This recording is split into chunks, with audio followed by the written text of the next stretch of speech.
check, check. Hey.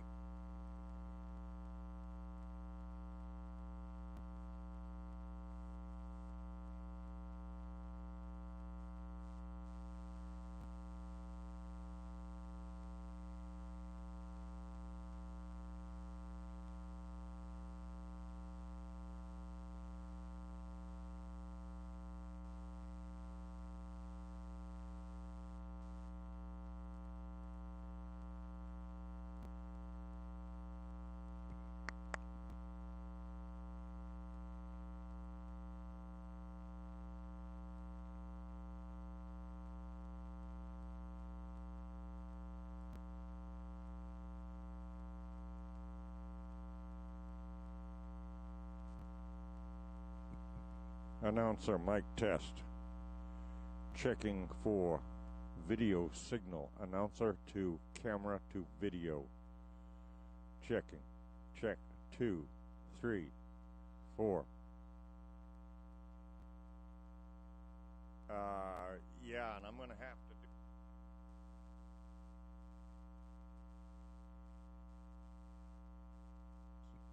Yeah, Daryl and I had this discussion. Okay. Do you want some CD or just wait and get a voice? Check, check. 10, 10. Yeah. Yes. We've had to change the gain structure this year. And that's why you're going to get a hot signal.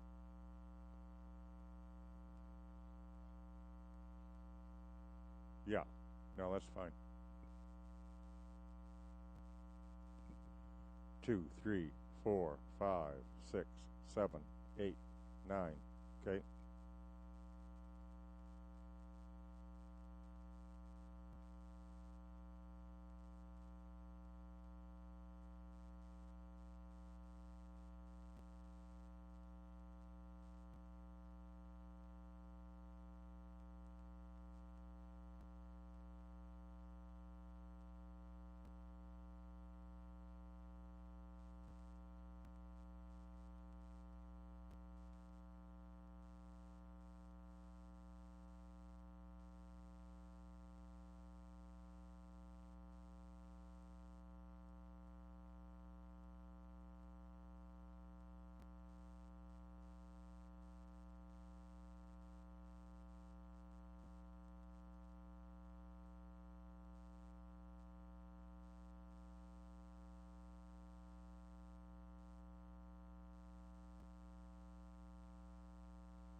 Check, check, check, check.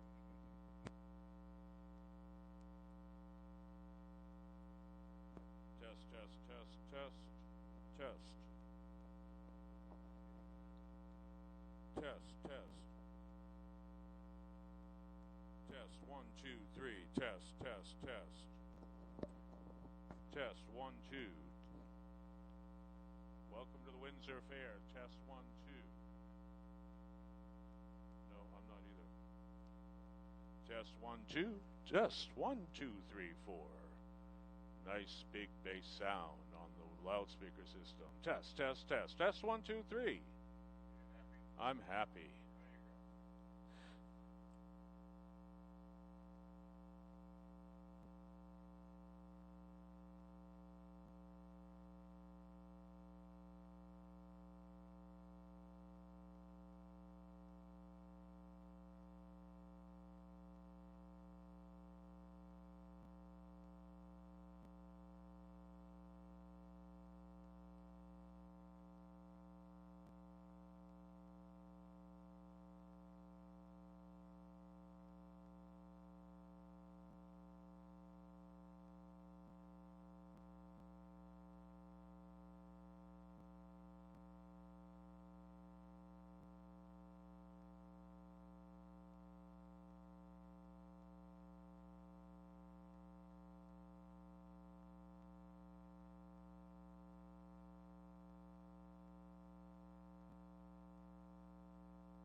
Test 1, 2, 3. This is a test for the TV system. Test 1, 2, 3.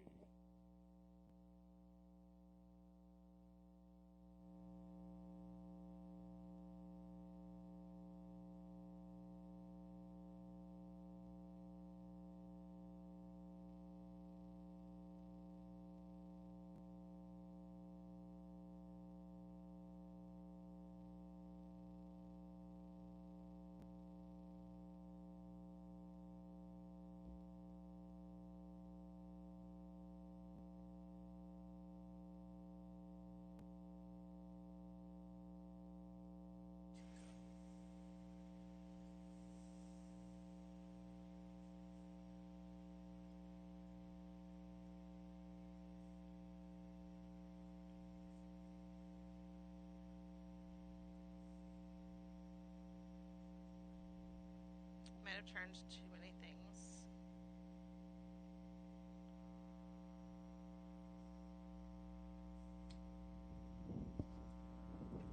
Good afternoon, ladies and gentlemen, and welcome to the opening session of harness racing of the 2026 edition of the Great Windsor Fair. All windows are currently open. We have 24 minutes now to wager on race number 1. Big 12 race program in store for you as we kick things off this year at Windsor. We will be rolling in behind the starting gate quite promptly at 1 o'clock this afternoon. At this time, ladies and gentlemen, we'll ask that you all please rise for the playing of our national anthem.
Once again, good afternoon, ladies and gentlemen, and welcome to the 2026 edition of the Great Windsor Fair. And ladies and gentlemen, please join us in welcoming a major long-standing partner of the Windsor Fair, McGee Construction. Talk about true Maine determination. Steve McGee started this business back in 1976 while he was still in high school, hauling farm products like sawdust bedding and feed grain. Over the decades, he worked his way up from a single-axle dump truck into a premier commercial earthwork building and forestry powerhouse. But Steve's heart has always remained right here in agriculture. Across his farming operations in West Gardner, he proudly manages over 300 head of beef cattle, alongside boar, goats, pigs, and harvesting his own hay and corn. and those deep agricultural roots that have drawn Steve to the Windsor Fair for decades. From his early days exhibiting livestock to watching his children show beef cattle in 4-H, the fair is a true family tradition. In fact, Steve looks forward to seeing his grandchildren entering the very same show rings in the future. For this afternoon's sponsorship, Steve is especially proud to be deeply involved across the fairgrounds, from the speed of today's harness racing and the competitive cattle shows to the excitement of the pig scramble and the raw horsepower of the horse and tractor pulling events. He loves supporting our community by donating heavy equipment and completing small jobs behind the scene to keep our fair traditions running successfully long into the future. From heavy commercial construction to keeping Maine's farming heritage alive, he put over 4 decades of local experience to work for you. Call them today at 582-8810 or visit McGeeConstruction.com. Thank you, McGee Construction, for your incredible dedication to the Windsor Fair, and enjoy the races, everyone.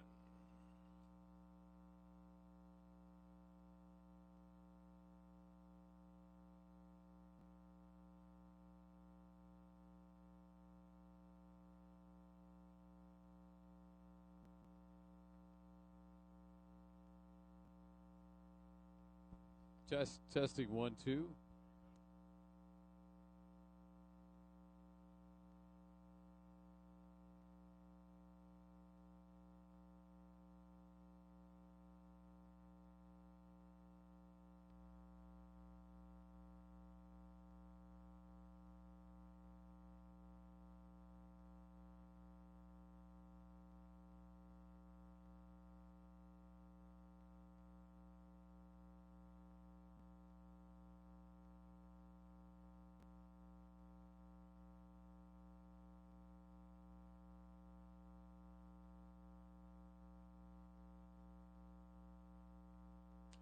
And ladies and gentlemen, the first wagering race will take place in about 18 minutes' time.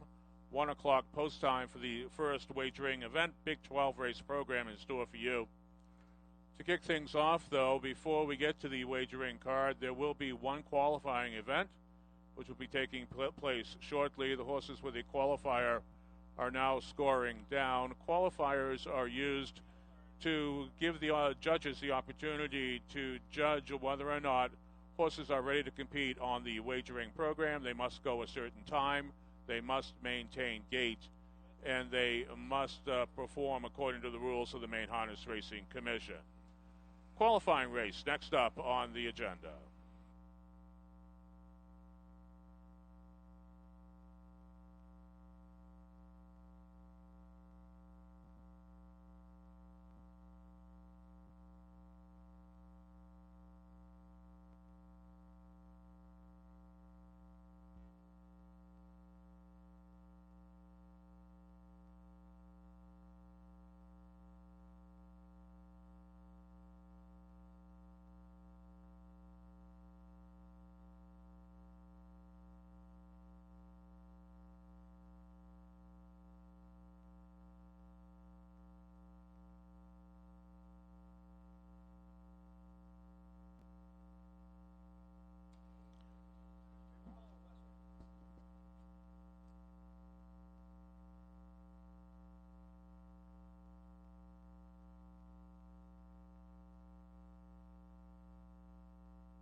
And ladies and gentlemen, as we await the qualifying race, which will be going shortly, we will note that the judges has officially rated the track fast.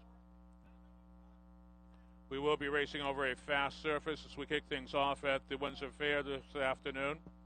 Temperature trackside currently a very comfortable 74 degrees. We race under clear skies with a swirling breeze at this time blowing at about 7 miles per hour. At times it will be heading face on to the horses as they enter the stretch. At times it's blowing cross track, so it definitely will have some impact into the races as the afternoon progresses. If you turn your attention to the official harness racing program, we'll give you the changes we have to report at this time. The first change occurs in race 2. Race 2, number 2, Can't Stop the Lovin'. The driver will now be Michael Stevenson. Michael Stevenson drives number 2, Can't Stop the Lovin' in race 2. Also a header adjustment for the conditions for race number 2. The header should read, Mainbreds and mares are allowed 2 Trackmaster points. This does affect the 5-horse and the 7-horse. Again, the header should read, in addition to the written condition, Mainbreds and mares allowed 2 Trackmaster points. Return to race number 3. Race 3, number 4, Alexis Magic will not start. The filly is sick. Again, take out number 4, Alexis Magic from race 3. She is sick.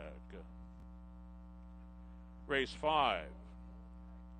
Race 5, number 4, Rojas Blue Chip. The driver will now be Michael Stevenson. Michael Stevenson drives number 4, Rojas Blue Chip in race 5. Race 7. The 7th race, number 1, Century Liberty. The driver, Andy Harrington. Andy Harrington drives number 7, number 1, Century Liberty in race 7. You're now up to date with changes. The horses for the qualifying event now at the head of the lane.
And ladies and gentlemen, we welcome all of you trackside here at the Windsor Fair and everyone who's tuning in along the vast radio and online networks of Mixed Maine Media. All the action, the live action here from Windsor being broadcast across the state of Maine and beyond on the radio networks of Mixed Maine Media and their online presence. The opening segment of the show sponsored by Harry J. Smith Company, serving the Central Maine community for over 100 years. And it's now time for Horse Feathers, sponsored by T.R. Dillon of 144 Main Street in Madison, serving the logging community for over 45 years. You know, there are very many ways to try to pick winners when you go to the races. You can bet your favorite driver. You can bet your favorite number. Every saddle pad has a different color. You could bet your favorite color. Or you could delve into all the facts and figures contained in the racing program, try to devise winners in that fashion. Sometimes just a plain old hunch play is good enough to go. And in Horse Feathers, we try to find a couple of horses' names who do strike our fancy. We found this in race number 3. Race number 3, we have a couple of horses named Rosie. The one horse, Rosie's Charm, and the 2 horse, Always Be Rosie. If you're a fan of the Rose, or you have someone named Rose in your family, that could be a key hunch play for you. All the way to race number 4, we find a horse, the 5 horse, Long Weekend. Those of us who are looking forward to the 3-day weekend coming up next weekend here as we approach Labor Day and the big Labor Day program here at the Windsor Fair, Long Weekend certainly could portend good things at the windows. And that's Horse Feathers, sponsored by T.R. Dillon, 144 Main Street in Madison, serving the logging community for over 45 years.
And ladies and gentlemen, we see them in front of the stands right now. The people from the Whitefield Lions Club, they are conducting their 50-50 raffle here this afternoon at the Windsor Fair.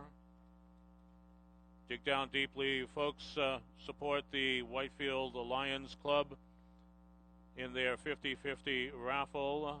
You see the people in the maroon vests and the yellow shirts, they are selling tickets right now. There will be a drawing later in the program.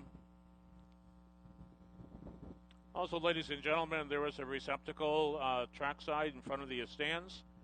That will be for a lucky loser drawing. If you have a losing pari-mutuel ticket, write your name on the back of that ticket legibly. If we can't read the name, we're going to draw another one until we do find someone whose name we can read. And that lucky winner will win a valuable prize courtesy of the Windsor Fair. So we have 50-50 raffle tickets being sold, and we will be conducting a lucky loser drawing after every race.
We're now down to your 4-minute call to wager on race number 1 here on the opening session of the Windsor Fair Big 12 race program. Exciting action in store for you. We'll kick things off with the first half of the Daily Double. Quinella, Exacta, and Trifecta wagering also available at the windows. This is the Always a Bridesmaid series, the Sharon Goading Memorial. Contenders here in the opener include the Railhorse Cash Crazy Express from the Mark Harris roster. Has been nothing but an on-the-board machine as of late. All published charts showing finishes in the first 3 positions, coming off of a win at the Skowhegan Fair. Good early speed evident on the program page, and draws the coveted starting spot here today. Kevin Switzer Jr. had his choice in here. He elected to drive the Mark Harris trainee. That's always a good sign. The 5-horse Daydreamer, Misty Ray, back-to-back runner-up efforts certainly endorse this one's chances. Was a beaten favorite in last, and we love playing beaten favorites right back in against similar. That's what we have here today with the Andy Harrington-driven Daydreamer Misty Ray. The 4-horse Junie B, deceptively decent 4th-place finish in last, beaten only a length and a half for the whole shooting match. The 3-horse Madame Dolce, certainly speedy enough to be contending with these, but winless over the course of the last 2 seasons. 0 for 31 now is of some concern. And then the 2-horse Star Crunch has the highest Trackmaster rating by far to be found on this program page, but has been showing an incredible inconsistency at gate. This horse has to stay flat to be a contender. The field for the opener will be on the track in about 2 minutes' time. Again, Daily Double, Quinella, Exacta, and Trifecta wagering available.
The horses down the raceway for the afternoon's opening event. Field of 5. They race the mile. The purse $4,500. We have no changes to report in the opener. Daily Double, Quinella, Exacta, and Trifecta wagering available. Race 1 is the Sharon Goading Memorial.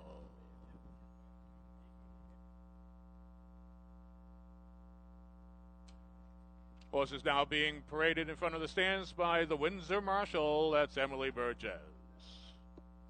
Here are your starters. The one Cash Crazy Express, owned by Catherine Duran of Hollis Center. Kevin Switzer Jr. will drive. The 2-Star Crunch, owned by Jason Vafiatos of Freeport with Michael Stevenson. The 3 Madame Dolce, owned by James Heap of Farmington with Joey Mosher. Number 4, Junie B, owned by Rex Ellis of Avon. David Ingraham will drive. Complete the field with number 5, Daydreamer Misty Ray. Owned by Kevin Chase of Holden. Andy Harrington is in the sulky. There's your field. They will take 2 scores before heading to the gate, so you will have to hurry to complete your wagers. Quinella, Exacta, Trifecta, and early daily double wagering available here at the Windsor Fair, so please wager now. Emily, will you come over to the judges' stand, please?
Faces away. They are on that final score. This will be your last call to wager, your final warning.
The starter is now called for the first race field. It's post time, showtime here at the Great Windsor Fair. Your starter this afternoon, Wes Brown in his gate of renown. The field now entering the turn.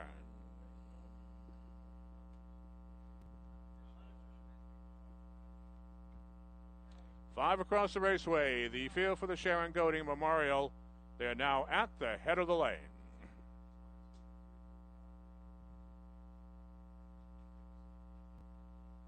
Field moving up now. Here they come. There they go. They're away. They're pacing. That's Cash Crazy Express flaunting that early speed. Daydreamer Misty Ray leaving extremely well from the outside. Now secures the pocket seat. Madame Dolce steady in a third. Further back still to Junie B. At the back of the pack, Star Crunch sees all as they race off the 8th mile marker.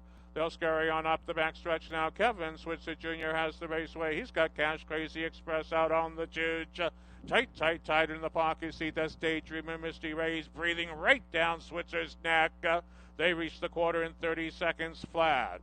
Madame Dolce steady in third still. No movement from Junie B. Star Crunch catching the pack now as they race towards the 3/8 mile marker. They'll reappear in front of the stands here at the Great Windsor Fair. First time around, and out on the lead, that's Cash Crazy Express.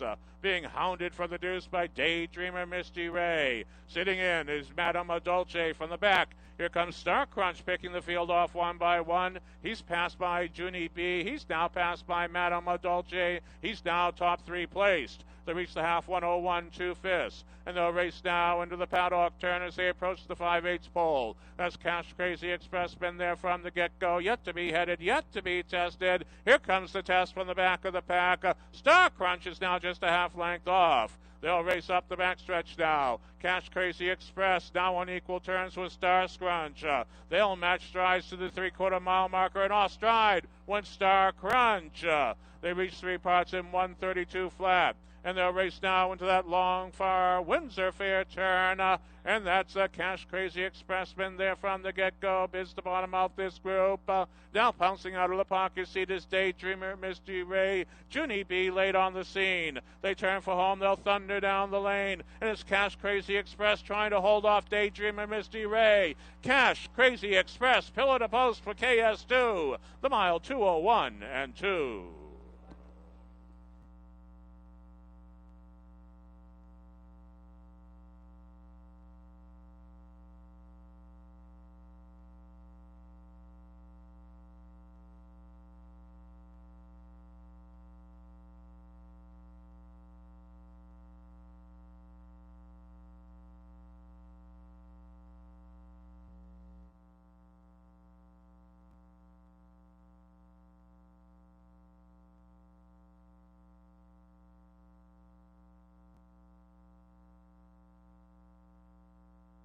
And the judges have posted the complete unofficial order of finish on the infield board. Victory to the 1 Cash Crazy Express.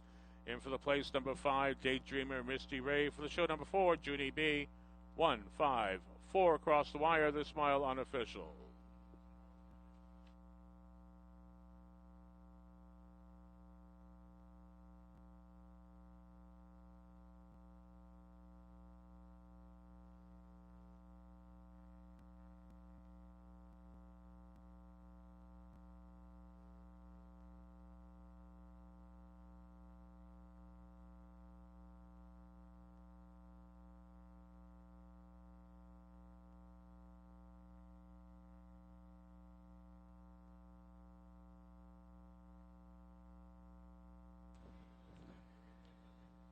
And now parading in front of the stands will be the unofficial winner of the Sharon Goading Memorial.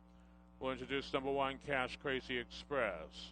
A 10-year-old bay mare, the daughter of Art Major out of Crazy Eights, she by Better's Delight.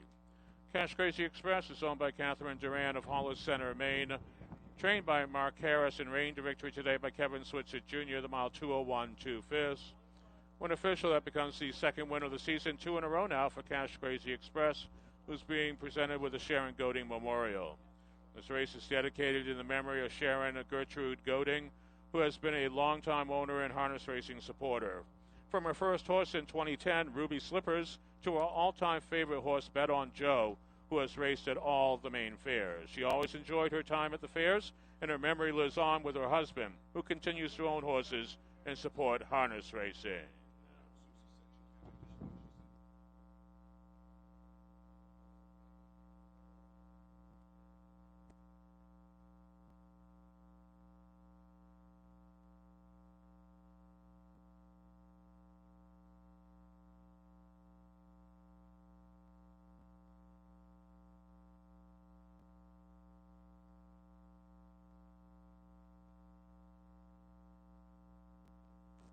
mile now posted official. Prices are up. Number 1, Cash Crazy Express, returning $3.20 to win, $2.20 to place, $2.10 to show. Number 5, Daydreamer Misty Ray, $4 to place, $2.10 to show. Number 4, Junie B, $2.20 to show. The $1 Exacta, $2.10. $1 Quinella, $3.10. The $1 Trifecta, $11.40.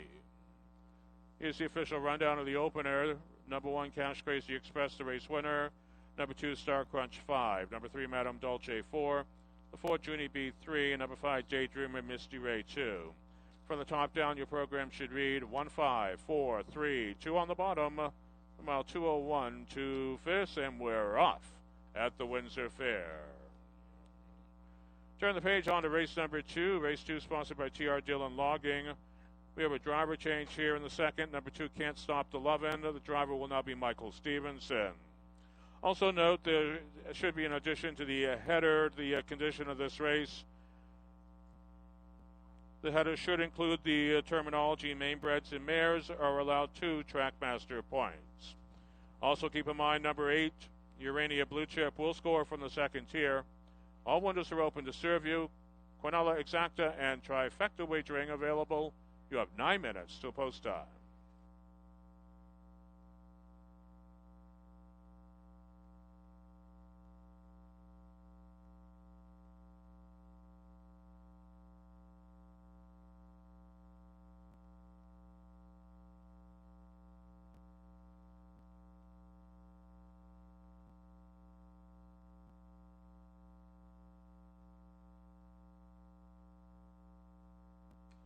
And we do have a winner for the first lucky loser, Vicky Manser. She's already claimed her prize.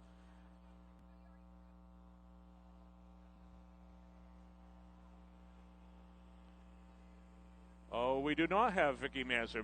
Vicky Manser, you are the first winner of the lucky loser drawing here at the Windsor Fair.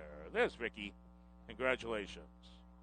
And again, ladies and gentlemen, we will be conducting lucky loser drawings after each and every race here at Windsor. There's a receptacle trackside. If you have a losing parimutuel ticket, we hope you don't have very many of those, but if you do, write your name on the back legibly so we can read it. Put it into the barrel here in front of the stands, and after each and every race, we will be drawing a winner, and you too could become a Windsor lucky loser winner. Also, ladies and gentlemen, representatives from the Whitefield Lions Club are in attendance today. They're selling 50-50 raffle tickets to benefit their scholarship fund. It's a worthy cause. We ask you to please dig down deeply and buy your 50-50 raffle tickets to benefit the Whitefield Lions Club Scholarship Fund. Drawing for the raffle will take place following race 10.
And ladies and gentlemen, once again, we'd like to welcome the good folks tuning in along the vast radio and online networks of Mixed Maine Media. Welcome to the Windsor Fair. Hope you're enjoying all the action. It's time for Bettor's Bid, sponsored by Chase Family Restaurant and Hideaway Lounge. They're at 157 Hammond Street in Bangor, serving homestyle cooking daily for breakfast, lunch, and dinner. Here are some of the most common betting terms, talking about basic bets. You can bet a horse to win. That means you're betting on the horse to finish first. You can bet on a horse to place, where you're hoping that the horse will finish first or second. You can bet on a horse to show, where you're hoping a horse will finish either first, second, or third to collect your winner. Or you could bet a horse across the board. That's a wager that combines a win, place, and show bet on the same horse. If your horse wins, you collect on all three bets. If it places second, you collect on place and show bets. And if it places third, you collect only on the show. And that's today's Bettor's Bid, sponsored by Chase Family Restaurant and Hideaway Lounge, 157 Hammond Street in Bangor.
The horses now on the raceway for the afternoon's second event.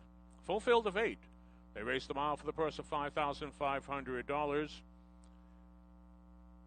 Number 2, Can't Stop the Lovin', will be driven by Michael Stevenson. As noted, there is an addition to the condition of this race. Mainbreds and mares are allowed 2 Trackmaster points.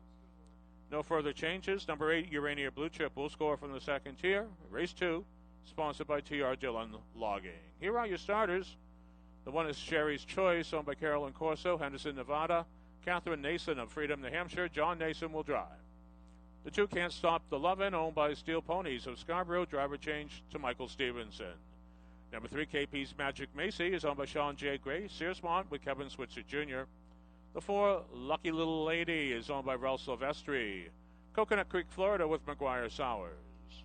The 5, Twin B High Tech, owned by Jamie Gerard of Pittston. Ron Cushing will drive. The 6, Alliance Shelby, owned by Neil Grass of Bridgewater, with Andy Harrington. Number 7, Emma Rose, owned by Valerie Grana Nakarena, William Underhill of Stetson, with Heath Campbell. Complete the field with number 8, Urania Blue Chip, owned by Robert Ferrara, Cohasset, Massachusetts. Joey Mosier is in the sulky, and there's your field. They will take 2 scores before heading to the gate. You'll have to hurry to complete your wagers. Quinella Exacta Trifecta Wagering available here at Windsor. You have 2 minutes to post time. Take a real quick look at some of the chief contenders here. Race number 2, the 3-horse KP's Magic Macy adopts the $7,500 claiming tag. She is dropping down in company off of a third-place finish and not posted open competition. She has the highest Trackmaster rating to be found on the program page. And she benefits by the fact that Kevin Switzer Jr. chose to drive her over others in this race. She was a 9-time winner last year. She hasn't won quite as many races this year, but she is just as sharp as can be. The 5-horse Twin B High Tech. I'll talk about a sharp contender. Just count that last line from the 5-hole at Topsom. And this horse is showing nothing but wins and seconds all the way up and down the program page. 9 times this year this horse has found the winner's circle. 15 out of 19 times this horse has hit the board. This is going to be a chief contender for sure. The 2-horse Can't Stop the Lovin' draws to the inside of the chief rivals. Razor sharp form once again. This is a really on-form bunch. A couple of wins out of the last 3 starts. And then the 4-horse Lux Little Lady, another notable class dropper coming in off of the Mid-Atlantic Circuit, have been competing at Pocono Downs and before that at Monticello Raceway. Certainly has the half-mile track credentials to be a factor here at Windsor today. Good field here coming up in the second. They're completing that final score. This will be your last call to wager.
The starter will call for the second race field. It's post time.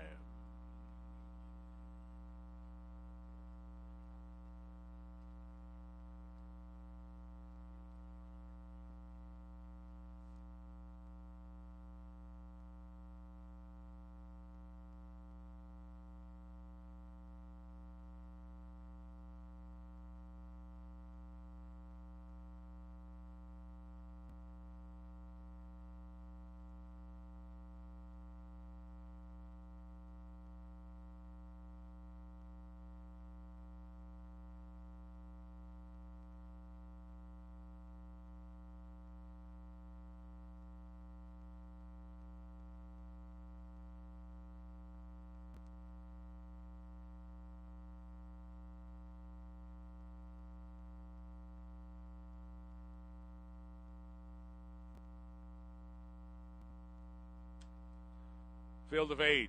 Field for the T.R. Dillon Logging Trophy Pace. They now approach the starting gate. Starting gate in motion. Windows remain open. You still have time to dive right on in. You will have to hurry, though. Field for the second now entering the turn.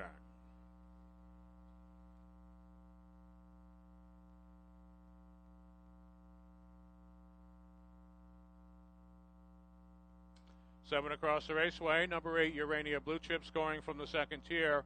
The field for the T.R. Dillon Logging Trophy Pace. They're at the head of the lane. Field moving up now. Here they come. There they go. They're off to a fine beginning here. Can't stop the Lovin' forging a slight early lead. K-Piece of Magic and Macy right there in between foes. Lucky Little Lady on the march to the outside. Hugging the inside edge as Cherry's a choice. Twin B High Tech getting away fifth today. Then it's Lions Shelby, trailed by Urania Blue Chip. Emma Rose has the field in full view, but they're tussling on the headway of the raceway. That's Lucky Little Lady now drawing clear past the quarter pole after reaching that marker in a brisk 27-4. So Lucky Little Lady hard-pressed to gain the lead. Tracking from the pocket seat, can't stop the Lovin'. Further back in a third, K-Piece of Magic Macy as they race off the 3/8 mile marker now. Sherry's Choice completes the top of 4. Twin B High Tech 5, trailed by Lions Shelby, Urania Blue Chip, and Emma Rose. They reappear in front of the stance now. McGuire Sowers has the raceway with Lucky Little Lady reaching the half and a well-rated 58 seconds flat. To the outside, here comes K-Piece Magic and Macy. 3 wide, Cherry's Choice. Saving all the ground, can't stop the Lovin'. And right there is Lions Shelby looking for some racing room. They race off the 5/8 marker. They scurry on up the backstretch now. Lucky Little Lady still holding the sway. The leader diminishing length, though, is K-Piece Magic and Macy getting closer with each and every stride. Can't stop the Lovin' riding the pocket trip.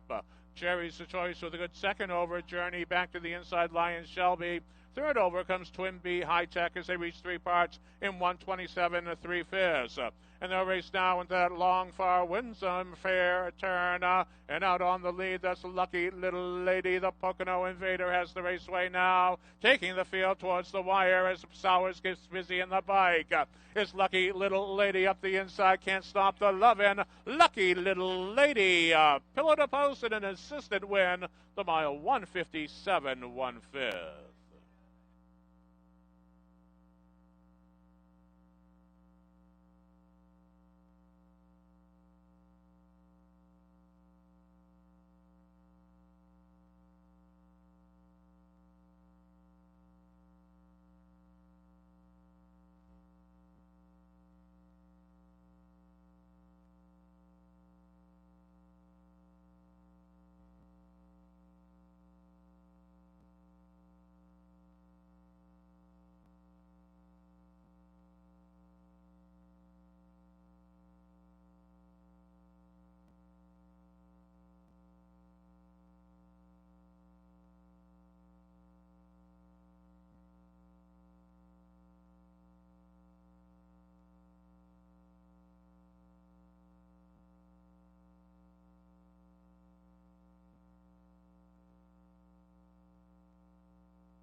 Judges have posted the complete unofficial order of finish on the infield board. Victory to the 4 Lucky Little Lady.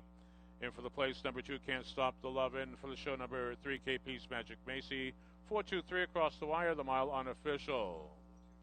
Parading now in front of the stands will be the unofficial winner of the T.R. Dillon Logging Trophy Pace. We'll introduce number 4, Lucky Little Lady. 7-year-old bay mare, the daughter of Luck Be With You, out of a diorama, she by Real Artist.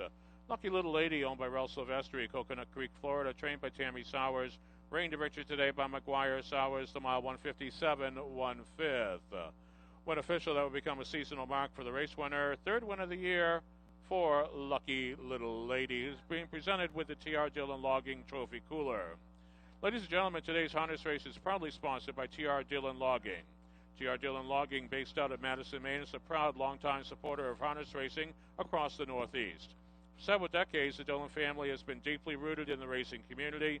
They continue to own and campaign elite standardbred horses, competing on tracks throughout Maine and the East Coast. Celebrate the tradition of Northeast racing with T.R. Dillon Logging, rooted in Maine and dedicated to the sport.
Well, now posted official. Prices are up. Number 4, Lucky Little Lady, returning $7.20 to win, $8.40 to place, $3 to show.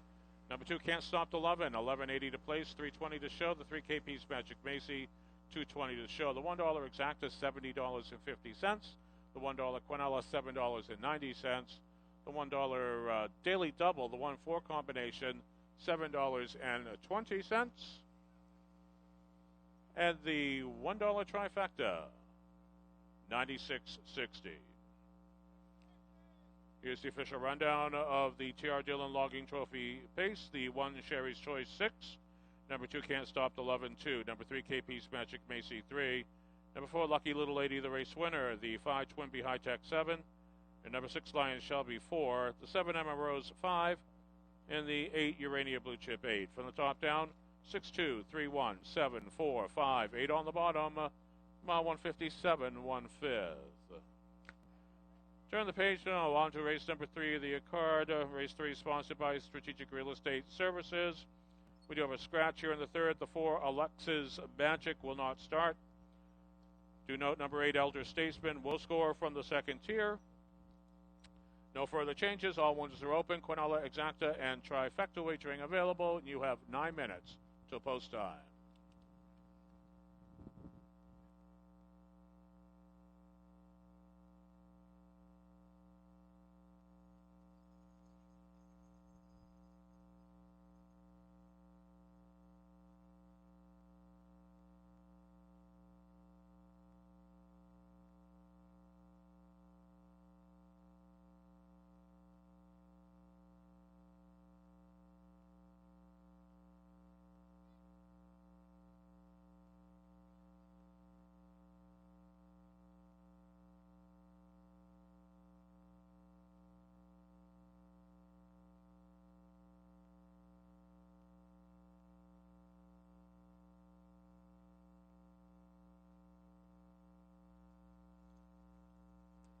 We have our latest lucky loser winner here at Windsor, Scott Dyer. Scott Dyer, you are the latest lucky loser winner here at the Windsor Fair. Step on up trackside and claim your prize. Again, Scott Dyer, you are a lucky loser winner at Windsor.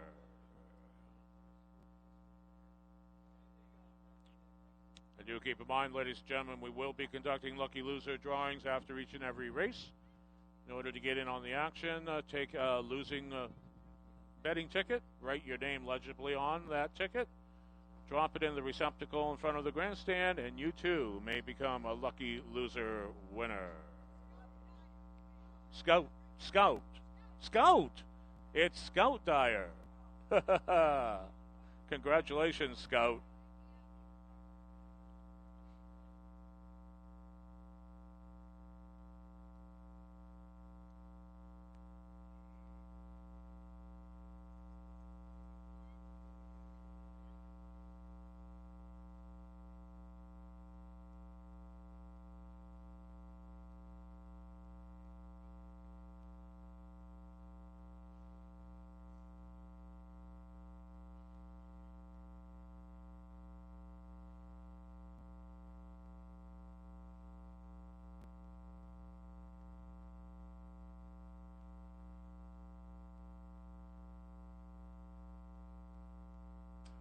Once again, we'd like to welcome the radio audience tuning in along the vast radio and online networks of Mixed Maine Media, broadcasting all of the live action here from the Windsor Fair this afternoon.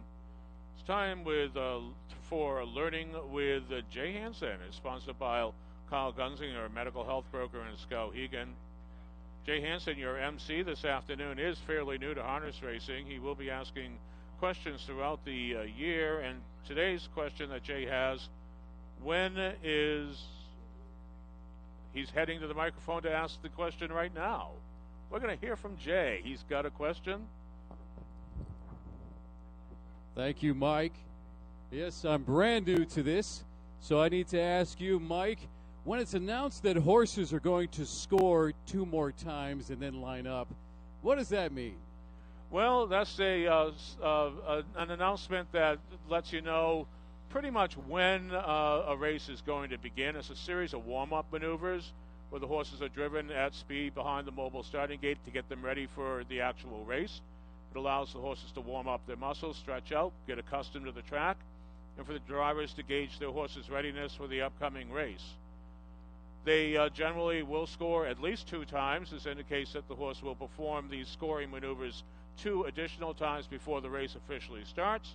This allows the horses to be adequately warmed up and positioned correctly before the starting gate releases them, and it gives you, the fans, the opportunity to watch the horse, see how the horse goes, and to gauge for yourself whether or not you think that horse is ready to win. And that's today's Learning with Jay, sponsored by Kyle Gunzinger, medical health broker in Skowhegan. Thank you, Mike. By the end of the Windsor Fair, I might have some working knowledge. We're sure you are going to learn an awful lot your week here at Windsor, especially when we get some of the drivers and trainers to stop trackside and answer some questions with you after the races, give a little insight as to what just happened out there on the track.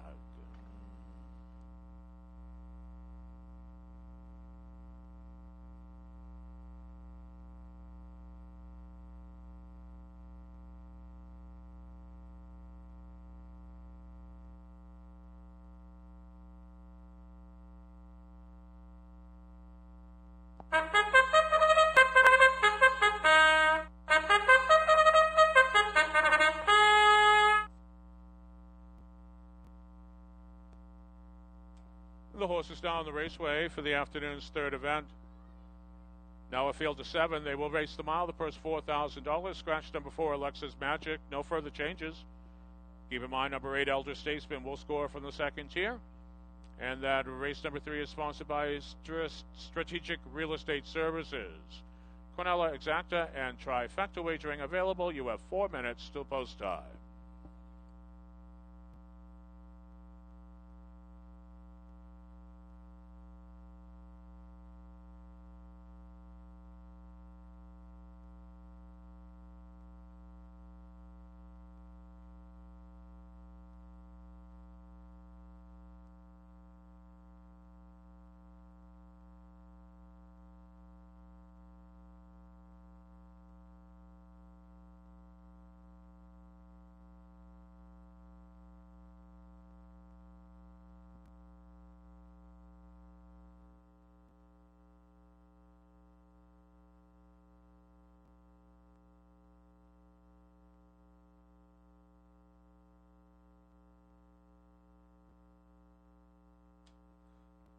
Here are your starters. The number one excuse from the post break, but starting will be Rosie's Charm. But Robert Zakian of York, McGuire Sowers will drive. The 2, Always Be Rosie, owned by Amanda Ward of Fairfield with Joey Mosier. The 3, Stone Roller, owned by Samantha Dubois, Saratoga Springs, New York. Louis Gasparo III will drive. The 5, Freaky Dreams, owned by Darrell Niles Jr. of St. Albans with Dakota Niles. The 6, Tearful Tony Ann, owned by the winning stable, Robert Abbolt and Edward Delinsky, James Doucette in the bike. The 7, Catavia, owned by Barbara Catavia, Dighton, Massachusetts, with Kevin Switzer Jr. And we complete the field with number 8 from the second tier. That's the Elder Statesman, by Brian Kelly II of Augusta. Hunter Loftus is in the sulky. Here's your field. They will take 2 scores before heading to the gate. 2 minutes remain to wager. Cornella Exacta and Trifecta wagering 2 minutes to post time. Take a real quick look at some of the contenders here in the Strategic Real Estate Services Trophy Pace. Known one is a 1 pari-mutuel race lifetime maiden level pacers next up on the menu. The 5-horse Freaky Dreams dropping down into this classification off of a reasonable third place finish. Does show some breaks on the program page. That's of some concern, but if she minds her P's and Q's based upon that last line, well, this horse did take quite a bit of air. Freaky Dreams could be a player. I like the 4-horse a little bit in here, but the Kimberly Vafiatis trainee came up sick on race day, so we'll go to the 2-horse Always Be Rosie. Joey Mosier had his choice of a couple in here. He elected to drive the brand new Jonathan Bresnahan trainee. Horse is dropping out of Pennsylvania Fair Stakes, racing some nicely bred young stock out in Pennsylvania. Dropping down to the maiden level here in Maine, could put 10 good things with this one. And then the 3-horse Stone Roller has been well bested in each of the last 2 starts. But if you go back to 619 at Bangor, this horse is a close-up third-place finisher, timed in 58-3. So certainly has flashed a little bit of ability in the not-too-distant past. Horses are completing that final score. This will be your last call to wager, your final warning.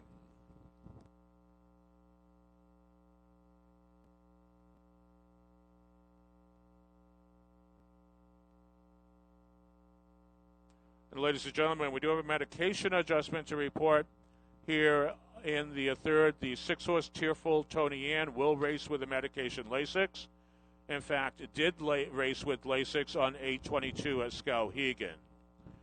So this is the second start Lasix for the 6-horse Tearful Tony Ann, racing on Lasix this afternoon.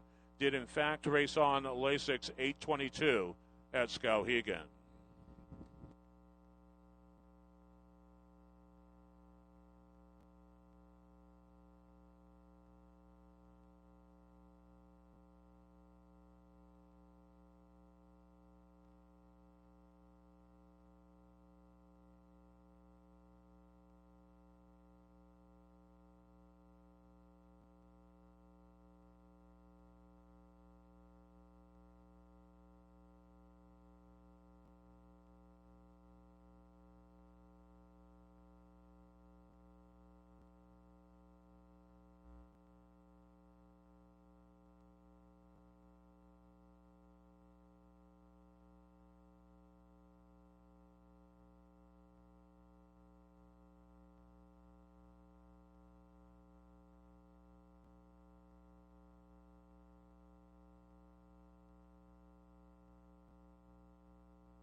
The starter is now called for the third race field. It's post time.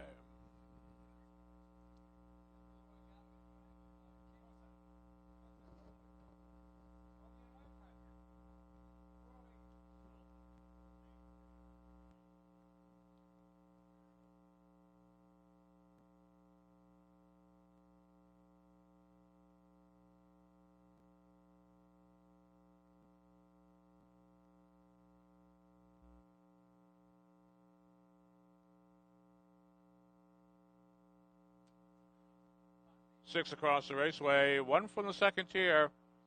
The field for the Strategic Real Estate Services Trophy Pace. They're at the head of the lane. Field moving up now. Here they come. And they're off to a brilliant beginning here. There's Always Be Rosie with speed. Stone Roller leaving it alertly from the far outside. Freaky Dreams is taking a look-see. Rosie's Charm gives way, has the pylon path, though.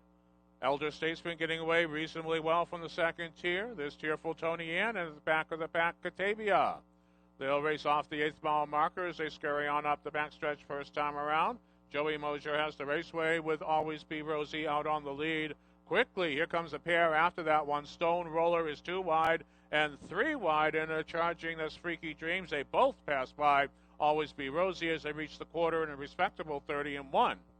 So lots of action in the early going here with a Stone Roller out on the point, being hounded on the outside by Freaky Dreams.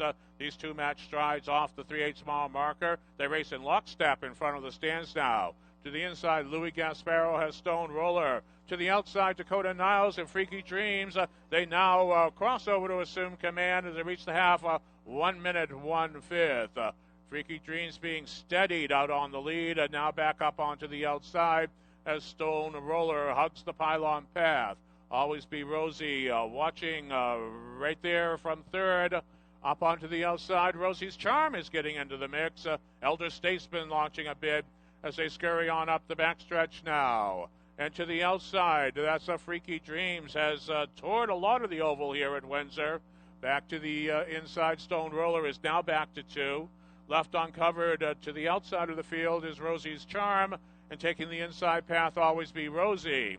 They were at 3 parts and 1:31 flat. They race off the 7/8 mile marker. They turn for home, and out on the lead, Freaky Dreams. Freaky Dreams taking the field now to the Windsor wire. Back to second is Stone Roller, trying to charge late, Always Be Rosie, but this one clearly belongs to Freaky Dreams. The mile 2:01 for Fizz.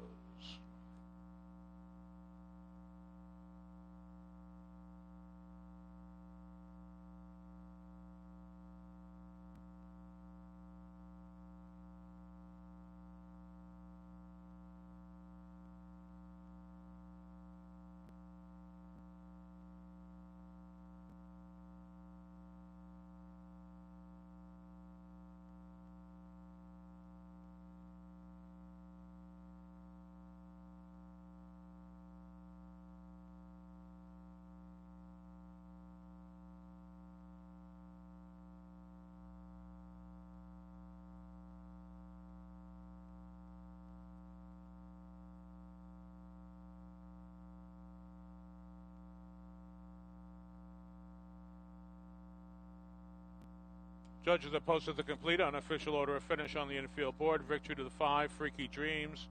In for the place number 2, Always Be Rosie. For the show number 3, Stone Roller. 5, 2, 3 across the wire. This mile unofficial.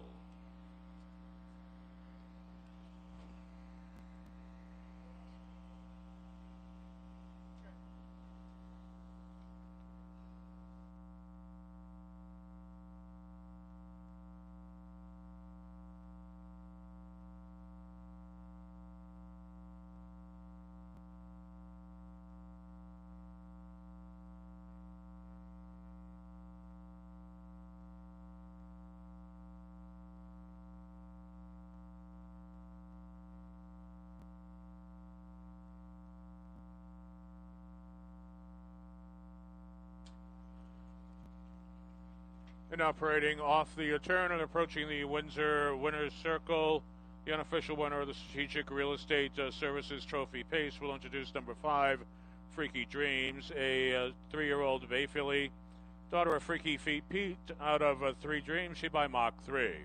Freaky Dreams is owned and trained by Darrell Niles Jr., St. Albans, Maine. Reigned to victory today by Dakota Niles. Mile 2:01 for Fizz. When official, though, would establish a maiden standard first career victory for Freaky Dreams. It's being presented with the Strategic Real Estate Services Trophy Cooler. The Windsor Fair would like to thank another proud sponsor of our harness racing events, Strategic Real Estate Services. For over 10 years, Strategic Real Estate Services has been dedicated to assisting buyers and sellers with all their residential property needs, across central and coastal Maine. Their professional agents are available 7 days a week to guide you through a smooth buying and selling process. Ready to make your next move? Call Jim Rideout Jr. or Beth Osborne today at 207-485-1105. Make sure to look them up online at strategicresservices.com because their business is where solutions and strategies equal results. And we'll now send you trackside. Jay, you've got the winning driver. Thank you, Mike. This is Dakota. Dakota, did you feel like you had a shot from the beginning? Yes, absolutely. She's got plenty of speed. She just hasn't been putting it together yet. So we've been working her, and she's showing it finally. She'll only get faster, it looks like. Yes, exactly. She's still very green, but she's staying flat. That's the main thing. She'll get better and better. All right, Dakota, thanks for talking with us. Thank you very much, guys. Thank you, Mike Sweeney.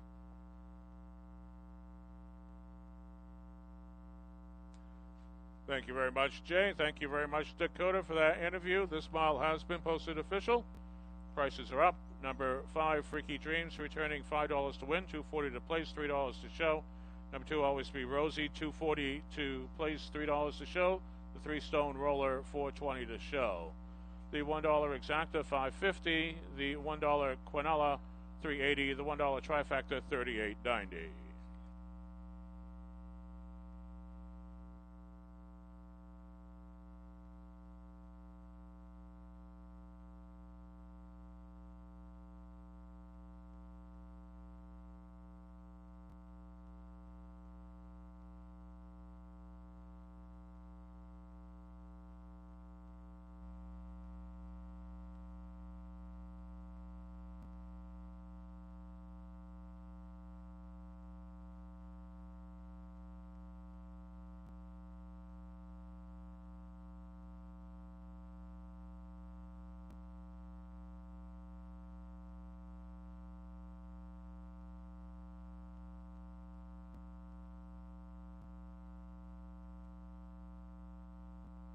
Ladies and gentlemen, here's the official rundown of the third, the Strategic Real Estate Services Trophy Pace.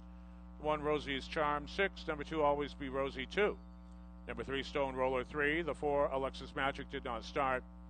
The 5, Freaky Dreams, the race winner. The 6, Tearful Tony Ann, 4. Number 7, Catavia, 7. And number 8, Elder Statesman, 5. From the top down, your program should read 6-2, 3 out, 1-4, 7-5 on the bottom. The mile 201 for Fizz. We'll turn the page on to race number 4. No changes to report in the upcoming 4th. Number 8, Can't Nobody Tell Me Nothing. Scores from the second tier. Quinella, Exacta, and Trifecta wagering available. Race 4 sponsored by Norm's Small Engines. Looks like we have another lucky loser winner about to be announced trackside. Who do we have? Larry. We have Larry. Larry, we're having a hard time. Larry Anston, we're having a hard time reading your last name, Larry. But Larry, if you're in attendance, come on down trackside. You are a lucky loser winner here at the Windsor Fair. In addition to the lucky loser drawings, we also have representatives from the Whitefield Lions Club in attendance this afternoon. They're selling 50-50 raffle tickets to benefit their scholarship fund. It's a very worthy cause. Dig down deeply, buy your 50-50 raffle tickets to benefit the Whitefield Lions Club Scholarship Fund. The drawing will take place following race number 10.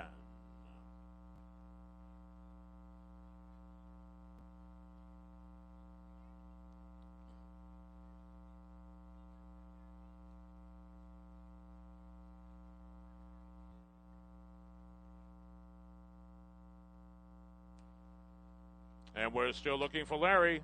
Larry Amsden. We think it's Amsden. Larry, if you're in attendance, come on down trackside. You are a lucky loser winner here at Windsor.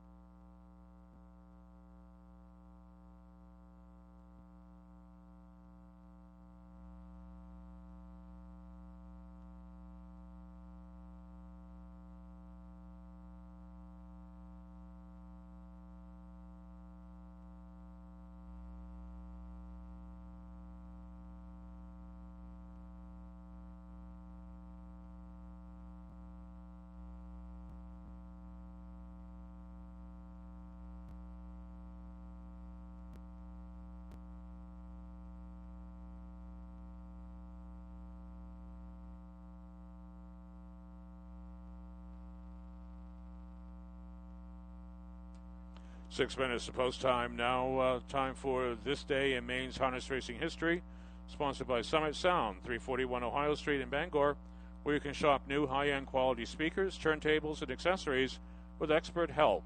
You can learn more at summitsoundbangor.com. This day in Maine Harness Racing History, 2013, Mark Athern earned his 500th career win driving Sea Dog time in a time of 1:57.4. And in 2018, Alleyway Cast, driven by Gary Mosier, set the 2-year-old trotting record in 2:02.1 here at Windsor. And that's This Day in Harness Racing History, sponsored by Summit Sound, 341 Ohio Street in Bangor.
Horses down the raceway for the afternoon's fourth event.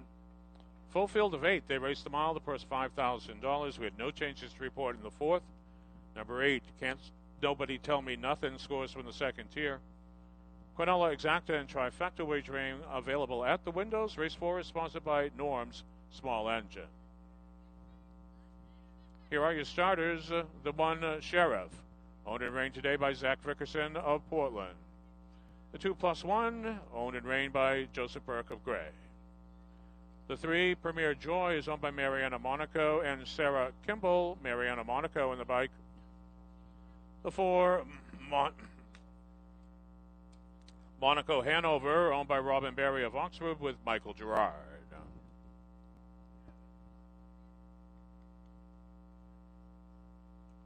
Number 5, Long Weekend, is owned by Tammy Sowers, Beauville, New York. Bo Sowers will be in the bike. The 6, Duncan's Ranger, is owned by Rel Silvestri of Coconut Creek, Florida, with Todd Whitney.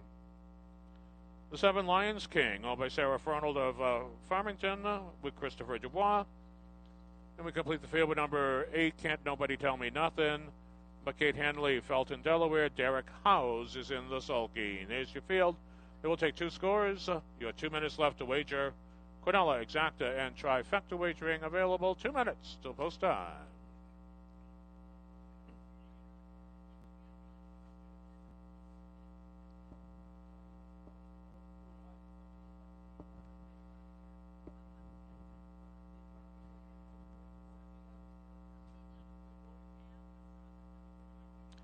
Let's take a quick look at the contenders here. Race number 4, the 6-horse Duncan's Ranger. So it's been claimed a couple of times in a row. 2 stars back at Thompson, claimed for $4,000. Jumped up in class. Skowhegan offered for a $5,000 claiming price, and the old connections took Duncan's Ranger back, gave a $1,000 profit to Logan Lamfer, and now back in the Michelle Lefay roster. Lefay must think an awful lot of Duncan's Ranger. This horse is riding a 2-race win streak. Gets one of the top amateur pilots on the circuit here in the guise of Todd Whitney. 5 Horse Long Weekend is dropping down in company, coming to the state of Maine after competing at Monticello Raceway with 1 star at Pocono Downs. 7-time winner last year, 7-time winner this year. Horse loves to win races, perfectly positioned here. Bo Sowers knows his way around the racetrack. So it's a deceptively decent 5th in that last appearance at Monty. 2-Horse Plus One is up in company just a little bit, but boasts the highest Trackmaster rating and has done nothing but finish 1st or 2nd in each of the last 6 appearances. So this horse is just as sharp as can be. 9-time winner so far this year. Has now hit the board in 15 out of 17 appearances. A must-play on the exotic tickets. And then from the rail, Sheriff. Beaten favorite in last, draws the advantageous inside spot. Does have a credible early pace. That all adds up to a contender. Horse is now completing that final score. This will be your last call to wager, your final warning.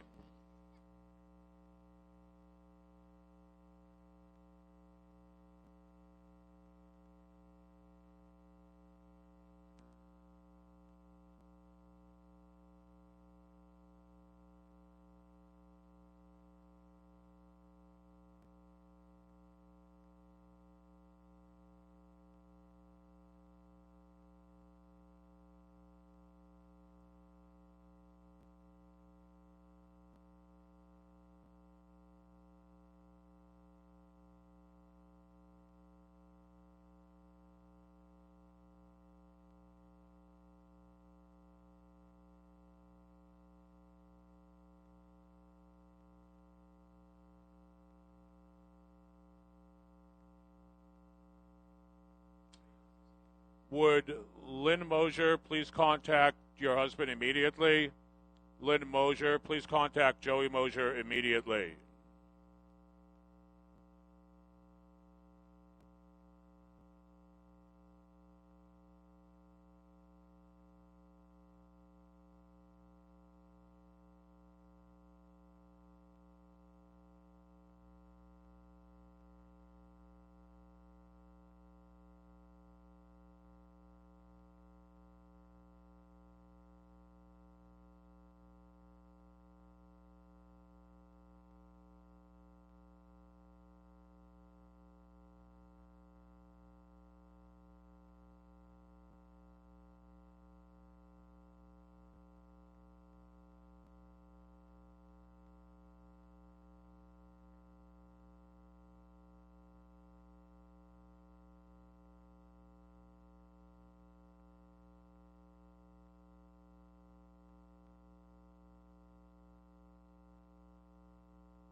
The starter will now call for the 4th race field. It's post time.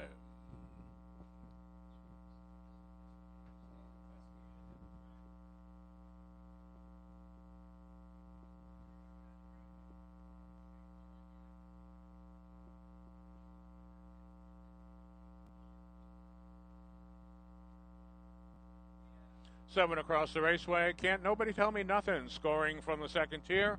The field for the Norm Small Engine Trophy Pace. They're now at the head of the lane.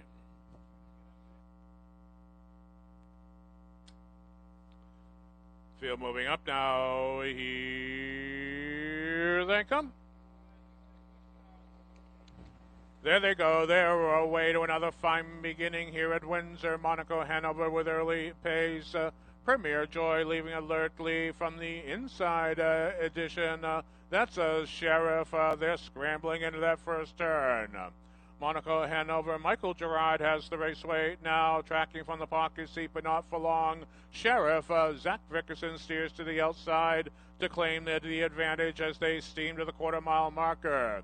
It's Sheriff out on the lead. Monaco Hanover with a tight pocket trip. They reach the quarter in 29-4.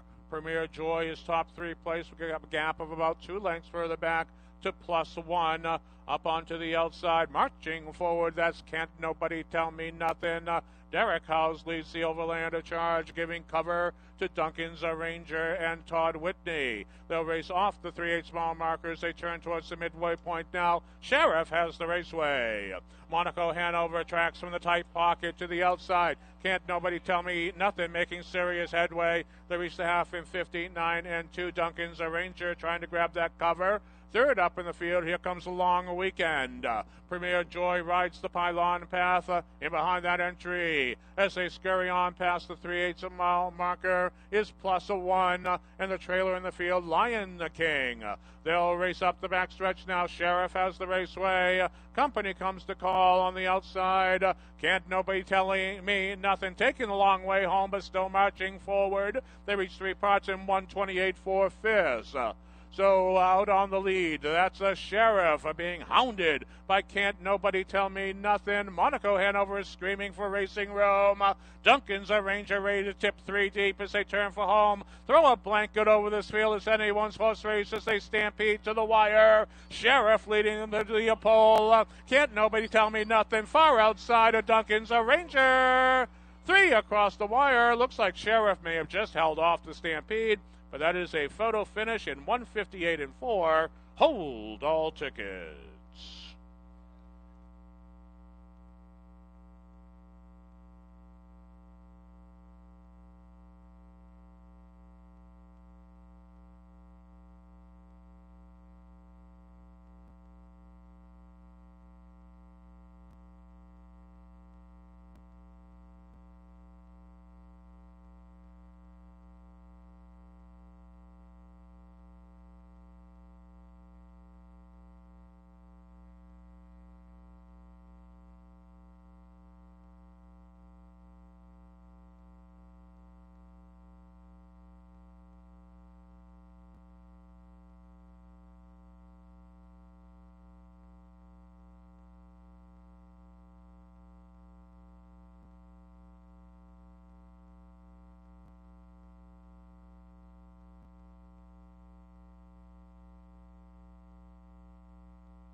And the judges have posted the complete unofficial order of finish on the infield board. Victory to the 1 Sheriff. And for the place number 6, Duncan's Ranger. For the show number 8, Can't Nobody Tell Me Nothing. 168 across the wire, the mile unofficial.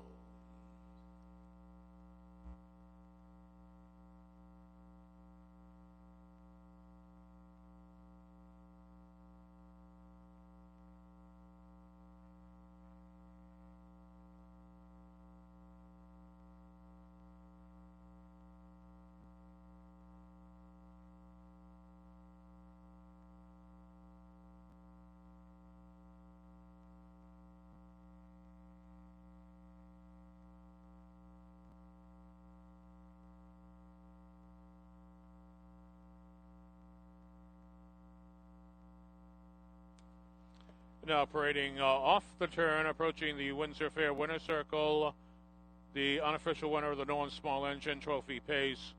We'll introduce number 1 Sheriff. A 12-year-old bay horse, the son of Bettor's Delight, out of Jen Marie, she by Christian Cullen. Sheriff is owned, trained, and reigned to victory today by Zach Vickerson of Portland, Maine. The mile 158 for fifth. When official, that becomes the 9th win of the season, 55th career victory for the veteran classy pacer, Sheriff. Being presented with the Norton Small Engine Weeks Mills Trophy Pace. Ladies and gentlemen, today's harness race is proudly sponsored by Norton Small Engine and Weeks Mills.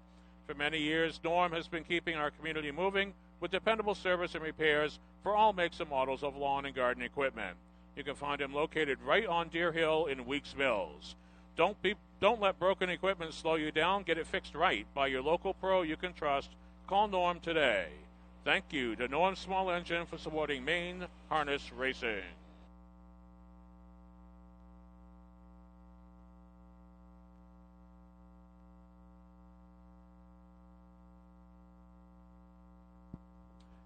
Well, if Mike Sweeney has a few moments, we can talk with the driver Zach's partner here.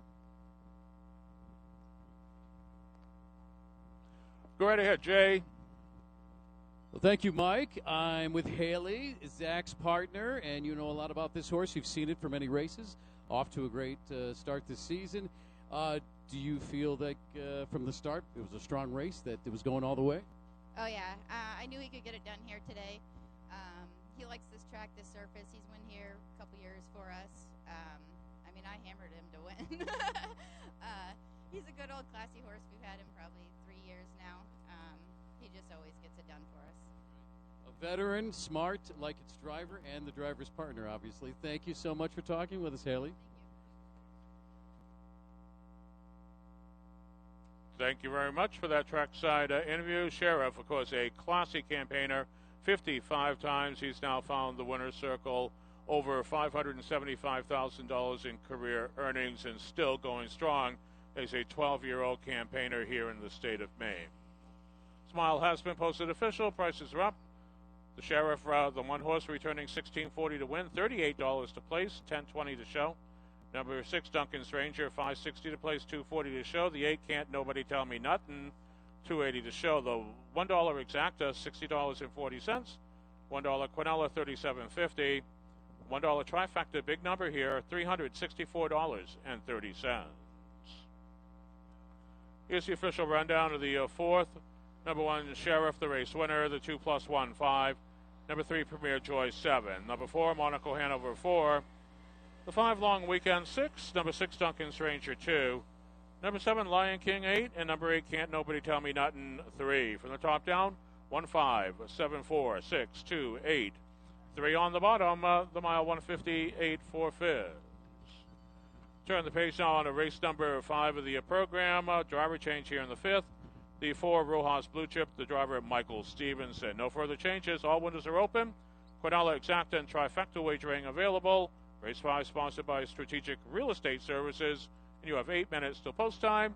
And it looks like we have yet another lucky loser winner here at Windsor. Carrie Trevi. Carrie Trevi, you are a lucky loser winner here at the Windsor Fair. Step up trackside to claim your prize.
Again, we're still looking for Karen Trevi, the lucky loser winner here at Windsor. If you're in attendance, Karen, step up trackside and claim your prize. This is the last call for Karen Trevi.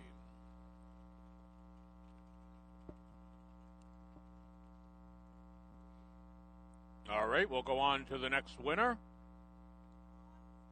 Ron Snyder. Ron Snyder, you are the latest lucky loser winner here at Windsor. Step on up and claim your prize. Ron Snyder.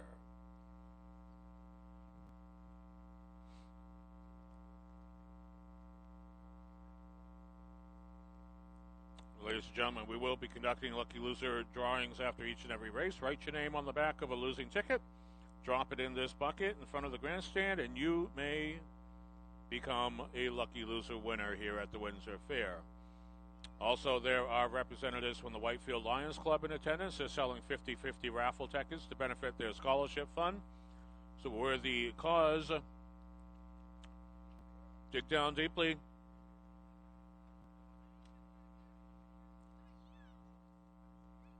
And you too could win the 50-50 raffle drawing. Will be following race number 10.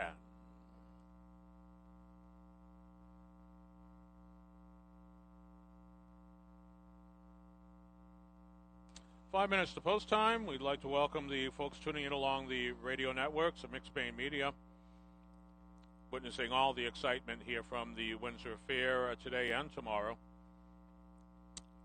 It's time for Hold Your Horses, where we answer frequently asked questions. It's sponsored by Mixed-Bay Media. Today's question: are there superstitions or lucky charms that drivers or trainers rely on? Well, drivers and trainers likely observe common racetrack superstitions. These include avoiding actions or objects considered unlucky, such as leaving buckets at the test barn before a race, or not using brooms on shipping vans. They may have lucky charms or pre-race routines. Peanuts, especially peanut shells, are widely considered unlucky at racetracks. Wearing green or having a $50 bill or saying "I'll see you in the winner's circle" before a race are considered bad luck by some. And some drivers have superstitions about the order in which they put on their racing gear. And that's today's Hold Your Horses, sponsored by Mixed-Bay Media.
The horses down the raceway for the afternoon's fifth event. Field of 6, racing the mile, the purse $4,500. Mike Stevenson drives number 4, Rojas Blue Chip. No further changes to report. Cornell Exacta and Trifecta wagering available. Race 5 sponsored by Strategic Real Estate Services.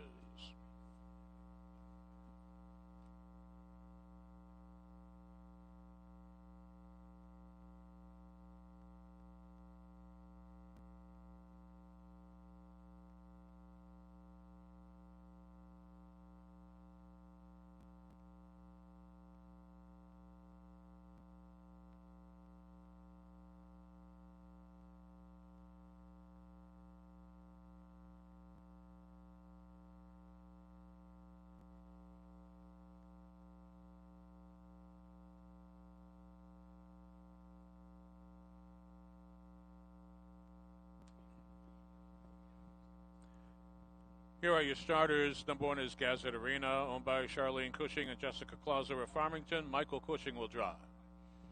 The 2 GT Petlock, owned by Mark and Gail Harris of Bangor with Kevin Switzer Jr.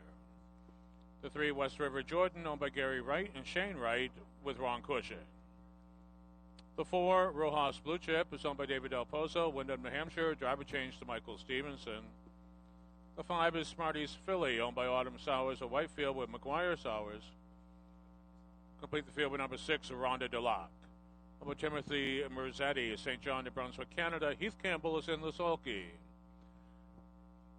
As you feel, they will take 2 scores before heading to the gate. Quinella Exacta trifecta wagering available. 2 scores, then we go, so please wager now.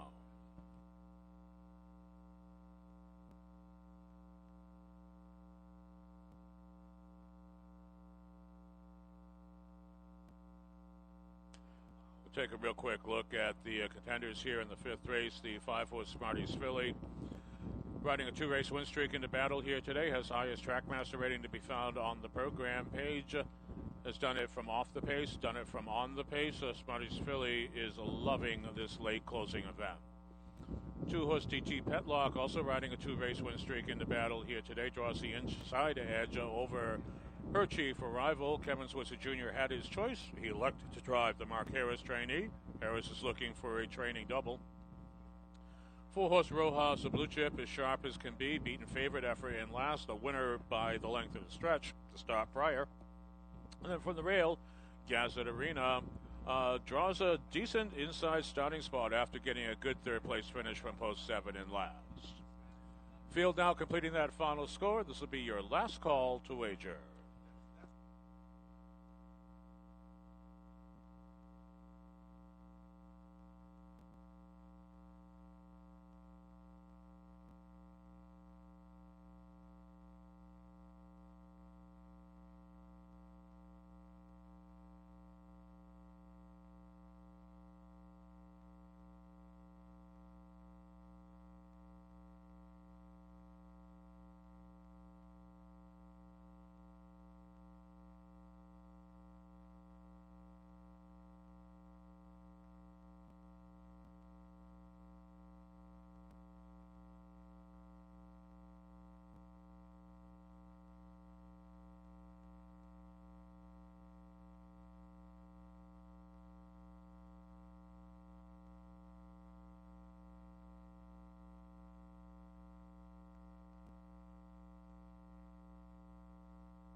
The starter will now call for the 5th race field. It's post time.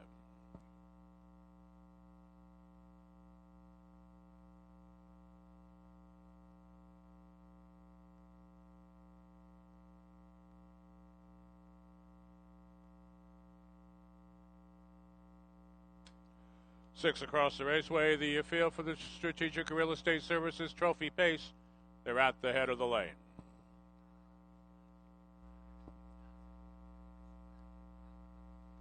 Field moving up now. Here they come. There they go. They're away and pacing. Rojas, a blue chip, launching a bid from the middle of the raceway. Gazette Arena holds the inside edge. These two come together into the first turn. Gazette Arena to the inside. Rojas, a blue chip, looks him in the eye. Cruises right on by. We got a rough gated one at the back of the pack. That's Smarties of Philly. They'll race up the backstretch now. Rojas, a blue chip, has the lead. Gazette Arena closing in a second. Further back to TT Petlock. West River Jordan trailed by Rhonda Dulac. Now being taken off the course is Smarties of Philly. They'll reach the quarter-mile marker, reaching that pole in 28 and 3. They'll race now off the 3/8 marker. Mike Stevenson has the raceway now. Rojas, a blue chip, fronts all comers, stalking from the pocket seat. That's Gazette Arena. DT Petlock bides time, a third in the snazzy Red Hood. Bides time no longer as Captain Switzer Jr. tips this one to the outside as they reach the half in 59 and 2. Right there to the outside, West River Jordan racing second up for Ron Cushing. Saving ground now is Rhonda Dulac. They'll race off the 5/8 pole. They're 3/8 from home, and Rojas, a blue chip, has led throughout. Gazette Arena with a good pocket trip going here. DT Petlock up onto the outside, trying to rally forward. 3 wide.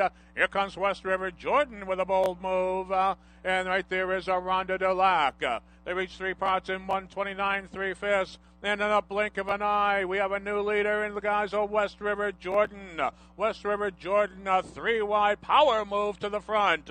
Back to second is Rojas, a blue chip. He's trying to battle back now. They turn off that final bend. They'll thunder down the lane at Windsor. And out on the lead, that's a West River Jordan.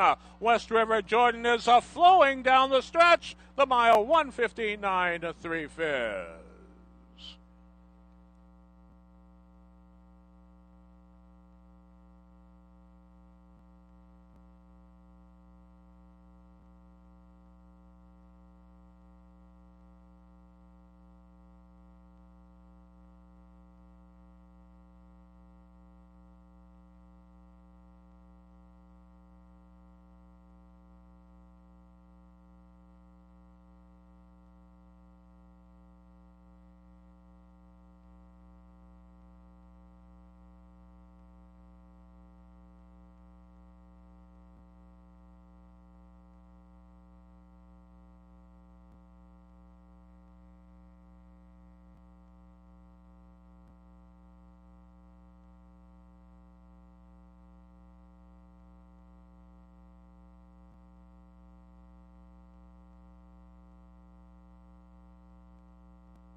Judges have posted the complete unofficial order of finish on the infield board. Victory to the 3 West River Jordan, and for the place number 2 DT Petlock, and for the show number 4 Rojas Blue Chip. 3-2-4 across the wire, the mile unofficial.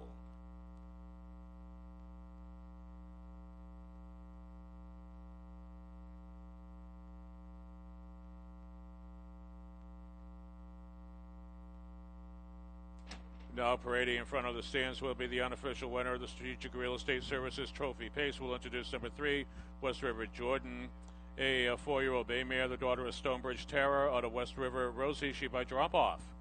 West River Jordan is owned by Gary Wright and Shane Wright. Trained by Gary Wright and reigned to victory today by Ron Cushing, the mile 1:59 3/5. When official, that becomes a brand new lifetime mark for the race winner. First one of the year for West River Jordan, being presented with the Strategic Real Estate Properties Trophy Cooler. Ladies and gentlemen, today's harness race is proudly sponsored by Strategic Real Estate Properties. Looking to build your dream home or restore a classic? Strategic Real Estate Properties specializes in building new homes and renovating historic houses throughout central Maine. Best of all, their houses are 100% turnkey ready and qualify for all buyer loan programs. Take the stress out of buying or building. Contact Jim Rideout Jr. or Beth Osborne today. That's Strategic Real Estate Properties, your turnkey housing experts. We'll now send you trackside with your MCJ. Thank you, Mike. I'm with trainer and co-owner Gary Wright. And you weren't on the horse, but you know the horse. What did you see happen there toward the end when Jordan overtook the leader? Is her first start on Lasix. As you can see, she had like a lot of seconds this year. She's a little bit weak coming to the wire. So the big thing today was the Lasix. And of course, Ronnie is a good driver, and he drove her very well last time he drove her. So we put him on her again. And unfortunately, things worked out. Congratulations. Yes, a good combination with driver and Jordan. Thanks so much. Yeah, thank you. And back to you, Mike. Thank you very much, Jay. The mile has been posted official. Prices are up. Number 3, West River Jordan, returning $22.40 to win, $6.20 to place, $2.80 to show. Number 2, GT Petlock, $5 to place, $2.60 to show. Number 4, Rojas Blue Chip, $8.20 to show. The $1 exacta, returning all. The 3 all combination, $8. The all 2 combination, $1.70. The $1 trifecta, $153.20. And we'll look for the $1 Quinella payoff. The 2-3 combination, $33.30. Here's the official rundown of the Strategic Real Estate Services Trophy Pace. The 1, Gazette Arena 4. Number 2, GT Petlock 2. Number 3, West River Jordan, the race winner. The 4, Rojas Blue Chip 3. 5, Smarties Philly did not finish. And number 6, Ronda Delac 5. From the top down, your program should read 4-2-1-3 DNF, 5 on the bottom. Mile 159, 3/5. Turn the page now. We're on to race number 6 of the card at the midway point now. No changes to report in the upcoming 6. Number 8, Rip Roy scores from the second tier. Quinella, Exacta, and Trifecta wagering available. Race 6 offered in memory of Geraldine Merrill. Ladies and gentlemen, I see them out there. The representatives of the Whitefield Lions Club. They're looking to sell 50-50 raffle tickets to benefit their scholarship fund. They're wearing the maroon and gold vest. Hail one down, buy your 50-50 raffle ticket. It's a worthy cause. Drawing after race number 10.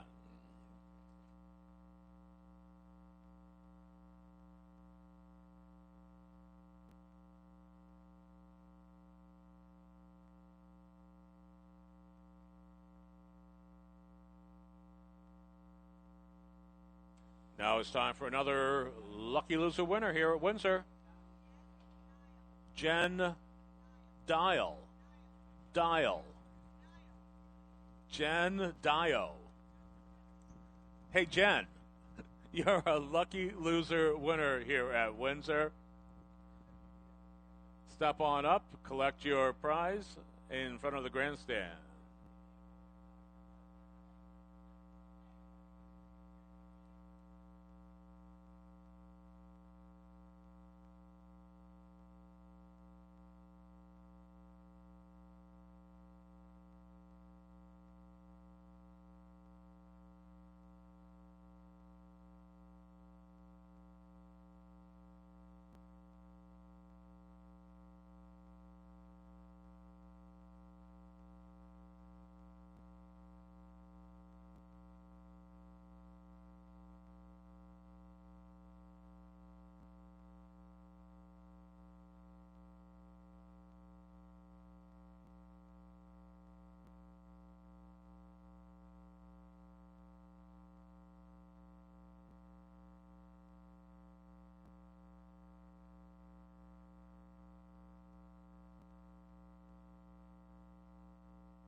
And ladies and gentlemen, following race number 6, it's time for Maine Harness Racing Trivia.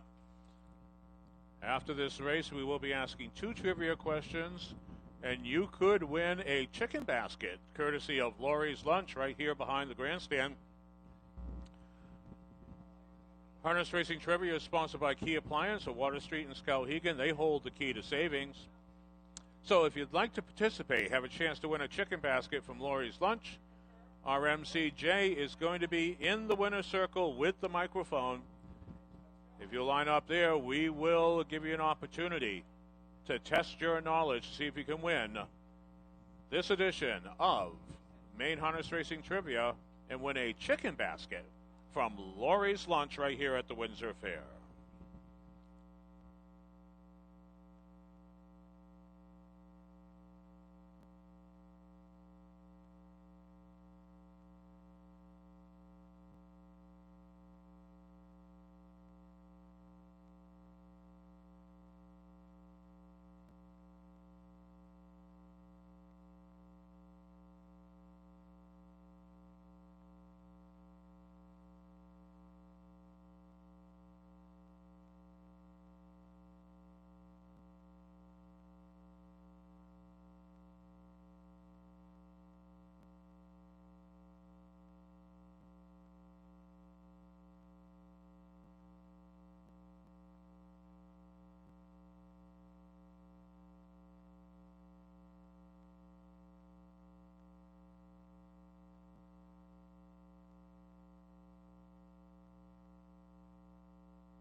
around the raceway for the afternoon 6th event.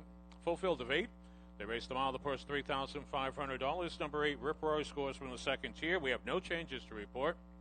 Quinella, Exacta, and Trifecta wagering available. Race 6 is offered in memory of Geraldine Merrill. Let's meet your starters for the 6th. Number 1, Air Spender, owned by David Sawyer of Wyndham with Ron Cushing.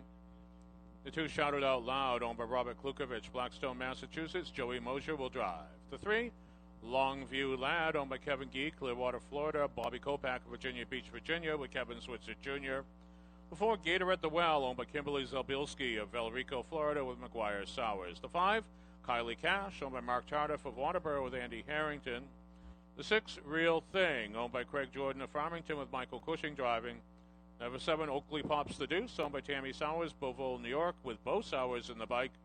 Complete the field from the second tier with number 8, Rip Roy, owned by Lauren Merrill of Augusta. Hunter Loftus is in the sulky. There's your field. They will take 2 scores. You have 1 minute to wager.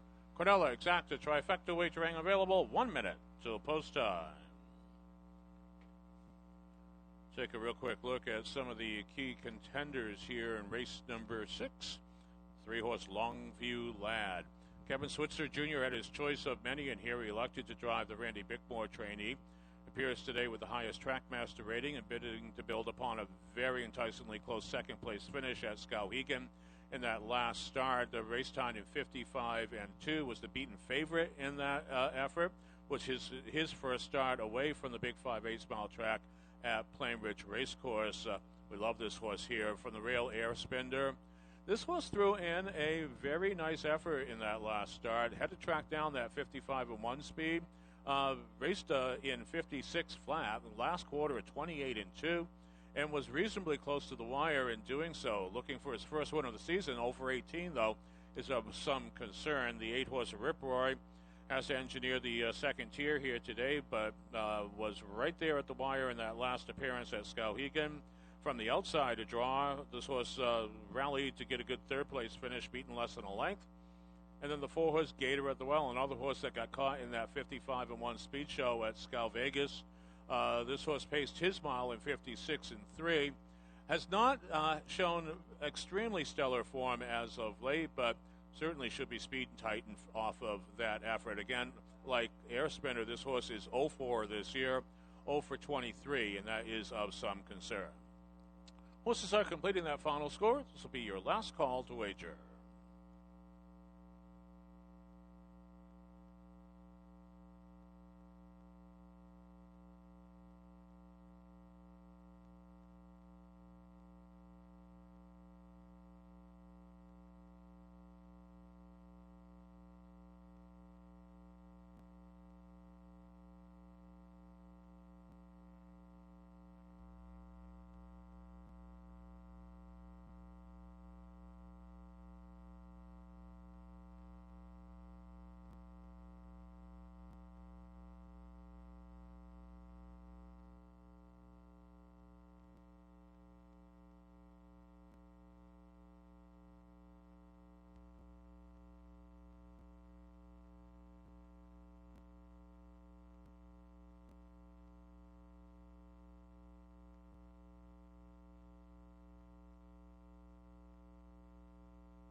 Starter is now called from the 6-race field. It's post time.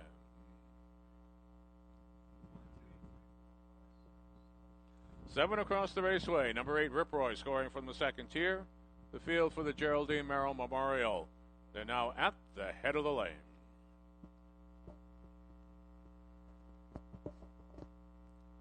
Field moving up now. Here they come.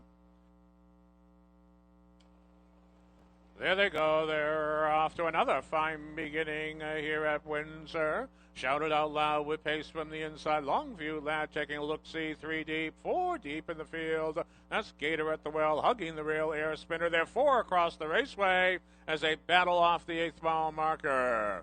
Now to the inside is Longview Lad, joined on the outside by Gator at the well, who grabs the advantage as they scurry on up the backstretch. So it's Gator at the well out on the lead. Not for long, though. Longview Lad retakes the advantage, heading the quarter in a very reasonable 29 seconds considering all the early action. And that's Longview Lad taking the field now proudly into the second bend.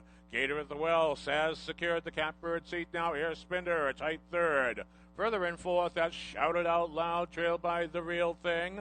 They'll race off the 3/8 mile marker now. Next comes a Rip Roy. Did not get away well from the second tier. They'll race towards the midway point now. The trailers in the field. That's Kylie Cash, and at the back of the pack, Oakley Bumps the Deuce. They're at the half in 59 and 4. And out on the lead is Longview Lad, now joined up onto the outside by Air Spinner, who's just a length and a quarter off. To his inside, that's Gator at the well. Top 3 is stepping clear of the field. Shouted Out Loud, trying to get his rally shoes on. Further back to Real Thing. They'll race up the backstretch now. Switzer has the raceway. Longview Lad in complete control, but now picking this field off one by one, now testing that leader as Air Spinner is now on equal terms. So is Air Spinner upset bound to the outside as they reach 3 parts in 1:28 and 4. And they race now into the long far turn. Air Spinner looking Longview Lad right in the eye as they match strides off that bend.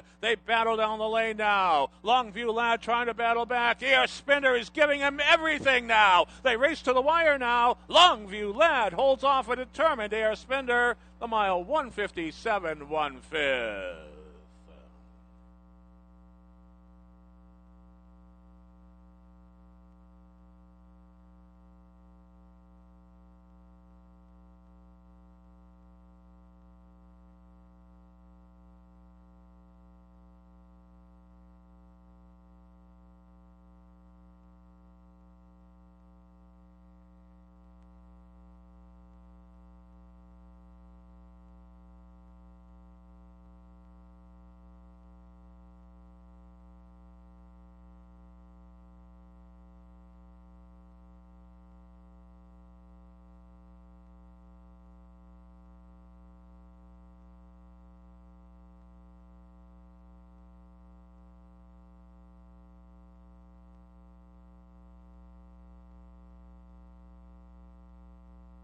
Judges have posted the complete unofficial order of finish on the infield board. Victory to the 3, Longview Lad. In for the place number 1, Air Spinner. For the show number 2, Shouted Out Loud. A 3-1-2 across the wire. Smile unofficial. For 80 now in front of the stands, the unofficial winner of the Geraldine Merrill Memorial will introduce number 3, Longview Lad. 7-year-old big eldest son of Better's Delight of Hannah J. She by Dream Away. Longview Lad is owned by Kevin Gee of Clearwater, Florida, Bobby Kopak, Virginia Beach, Virginia. Trained by Randy Bickmore and reigned directed today by Kevin Switzer Jr., the mile 157 1/5. When official, it becomes a seasonal mark, first win of the year for Longview Lad. And ladies and gentlemen, as we gather here in the winner's circle, we ask you to join us in honoring the memory of a beloved member of our main racing community, Geraldine Jerry Merrill, whose life was taken far too soon by cancer. Jerry's roots in Maine harness racing run incredibly deep. Her family's proud legacy spans generations of horsemen, including a grandfather, father, husband, brother, son, grandson, and now her great-grandson. While she loved the track, Jerry will always be remembered most for her deeply loving ways and her truly awesome cooking. Joining us in the winner's circle today are several generations of Jerry's extended family. When you look up the tote board today, if you happen to see a 1-3 box, 138 box is 312 up there right now. You can be sure Jerry is up in heaven smiling down. God bless you, Jerry, and God bless the Merrill family.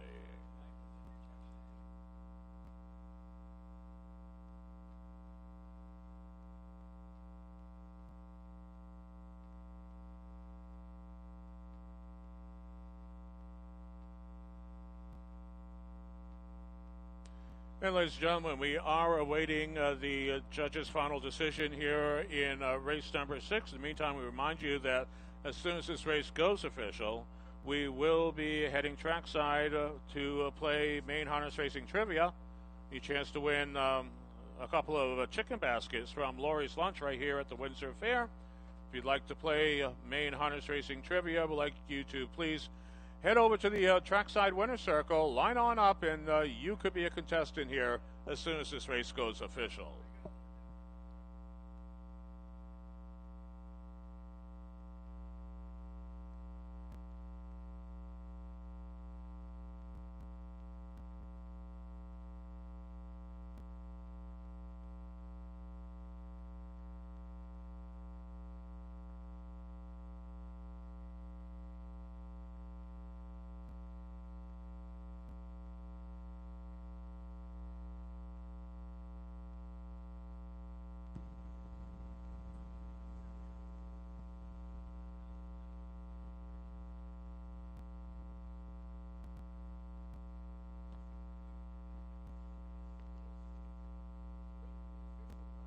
Mile has been posted official. Prices are up. The one Longview Lad returning $3 to win, $2.40 to place, $2.20 to show. The one Air Spender, $3.60 to place, $2.80 to show. Number 2 Shouted Out Loud, $2.40 to show. The $1 Exacta, $3.30. $1 Quinella, $2.60. And the $1 Trifecta, $13.50. Here is the official rundown of the 6. Number 1 Air Spender, 2. The 2 Shouted Out Loud, 3. Number 3 Longview Lad, the race winner. Number 4 Gator at the Well, 7. 5 Kylie Cash, 4. Number 6 Real Thing, 6. Number 7 Oakley Pops the Deuce, 8. And number 8 Rip Roy, 5. From the top down, your program should read 2, 3, 1, 7, 4, 6, 8, 5 on the bottom. Mile 157, 1/5. We'll turn the page on to race number 7 of the card. We have a driver change in the 7th. The 1 Century Liberty. The driver will be Andy Harrington. Number 8 Polyester. Scores from the 2nd tier. Race 7 is sponsored by Kayat Flooring, Quinella Exacta, and Trifecta wagering available, and you have 10 minutes to the post time. And now, ladies and gentlemen, it's time to play Maine Harness Racing Trivia, sponsored by Key Appliance in Water Street in Skowhegan, where they hold the key to savings. Give you a chance to win a couple of chicken baskets, courtesy of Lori's Lunch, right here at the Windsor Fair. Jay, do you have any contestants at the ready? I sure do. We have Wallene from Portland with us, and Wallene would like to take a crack at this question, Mike. Okay, well, here's your question. How many horses hold the pacing record here at Windsor? That record is 151-2. Is it A, 2, B, 3, or C, 4? So, Wallene, I told you it'd be easy. A, B, or C. 2, 3, or 4. Do you think 2, 3, or 4? Probably 2. And you are correct. Give that lady a chicken basket. Congrats, Wallene. And she's with Lamar here, and they're going to enjoy a Lori's Lunch chicken basket. There are the two horses that co-hold the track record. Giving Up Dreaming, that was driven by Jason Bartlett, and JJ's Jet in 2017 equaled that mark, driven by Drew Campbell. We now have a second question. Do we have a second contestant, Jay? Yes, her name is Camden, and I guess I know Camden because she's won from us on the radio before. She's a lucky lady, apparently. She's won $1,000. Camden, we do have a question for you. The trotting time of 159-1 for a 4-year-old horse was broken in 1999 and still held today by what horse here at the Windsor Fair? Was it A, Lady Victoria, B, Absolutely Fabulous, or C, Western Step? All right, be sure to give this a lot of thought here. A, B, or C? B. Did she say B? She said B. She is right. Give her a chicken basket. The winner. Absolutely Fabulous was the track record holder, driven by Kim Ireland. Congratulations to both of our contestants for playing Maine Harness Racing Trivia, sponsored by Key Appliance, Water Street in Skowhegan. where they hold the key to savings.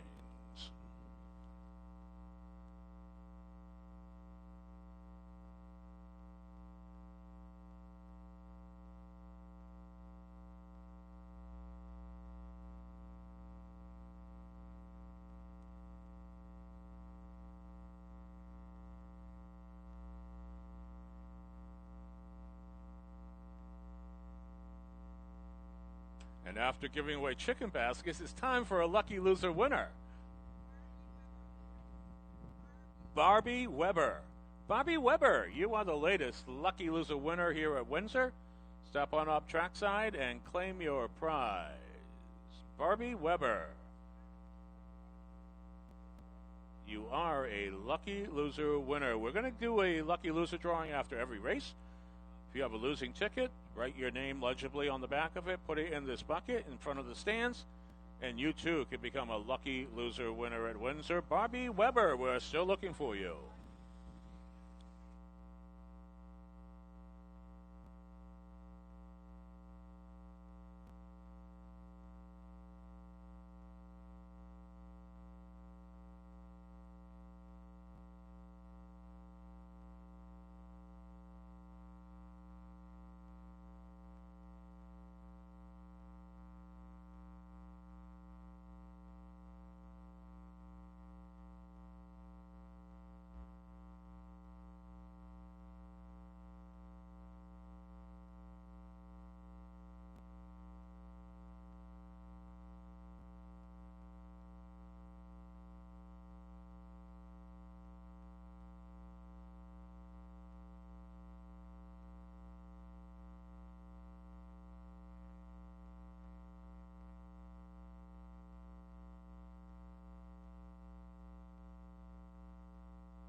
Closest down the raceway for the afternoon's 7th event.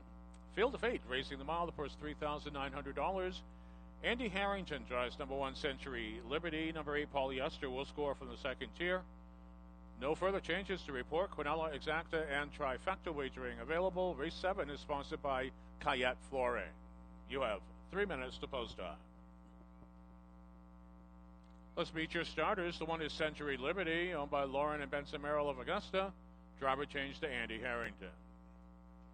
The 2GA Speed Matrix, owned by Sylvie Gaudon. Quebec City, Provence de Quebec, Canada, with Kevin Switzer Jr.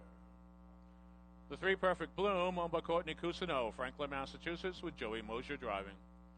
The 4 Skyway Freak Show, owned by McGuire and Autumn Sowers of Whitefield. McGuire Sowers is up. This was excused from the post spray, but will start. The 5 is Bug Juice, owned by Tammy Sowers of Beauville, New York, with Ron Cushing. Number 6, 3x6, owned by Jane Smallwood of Windsor, with David Ingraham. The 7, Royalty Again, owned by Logan Lamfer of Bucksport, with Hunter Loftus. And we complete the field from the second tier with number 8, Polyester, owned by Jamie Gerard of Pittston. Heath Campbell is in the sulky. There's your field. They will take 2 scores before heading to the gate. Quinella, Exacta, and Trifecta wagering available. You have 2 minutes till post time. We'll take a real quick look at some of the key contenders here. Race number 7, including the 4-horse Skyway Freak Show. Autumn Sowers roster, perennial powerhouse. This horse is riding a 3-race win streak and actually dropping down in company from the optional $5,000 claiming ranks to the straight 4s. So that's a key development. This horse has incredible early speed. Should be playing Catch Me If You Can with McGuire Sowers heading down the highway. The 2-horse GA Speed Matrix also dropping down in company. Betting to shake the Bridesmare Blues with back-to-back second-place finishes. This horse loves the factor. 23 times to the post this year. The horse has been on the board in 16 of those appearances. Almost a must-play in exotics. From the second tier, we find Polyester. The Jamie Gerard roster has been on fire so far this year. This horse, if it can overcome the second tier, get away well, once this horse is forwardly placed, generally is a factor at the wire. 5-horse Bug Juice also dropping down in companies, the key drop in class. Well, certainly has the speed by witness that 58-1 Saratoga mile, 56-1 Monticello mile last season. This horse has been tested by tough claimers out on the New York circuit. And then the 7-horse of Royalty, again, really tough post position here today, but another notable class dropper who's exhibiting sharp form. Horses are completing that final score. This will be your last call to wager on race 7.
The starter will now call for the 7th race field. It's post time.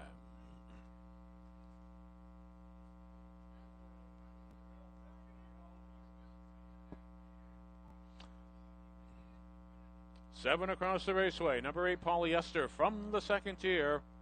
The field for the Kayak Flooring Trophy Pace. They approach the head of the lane.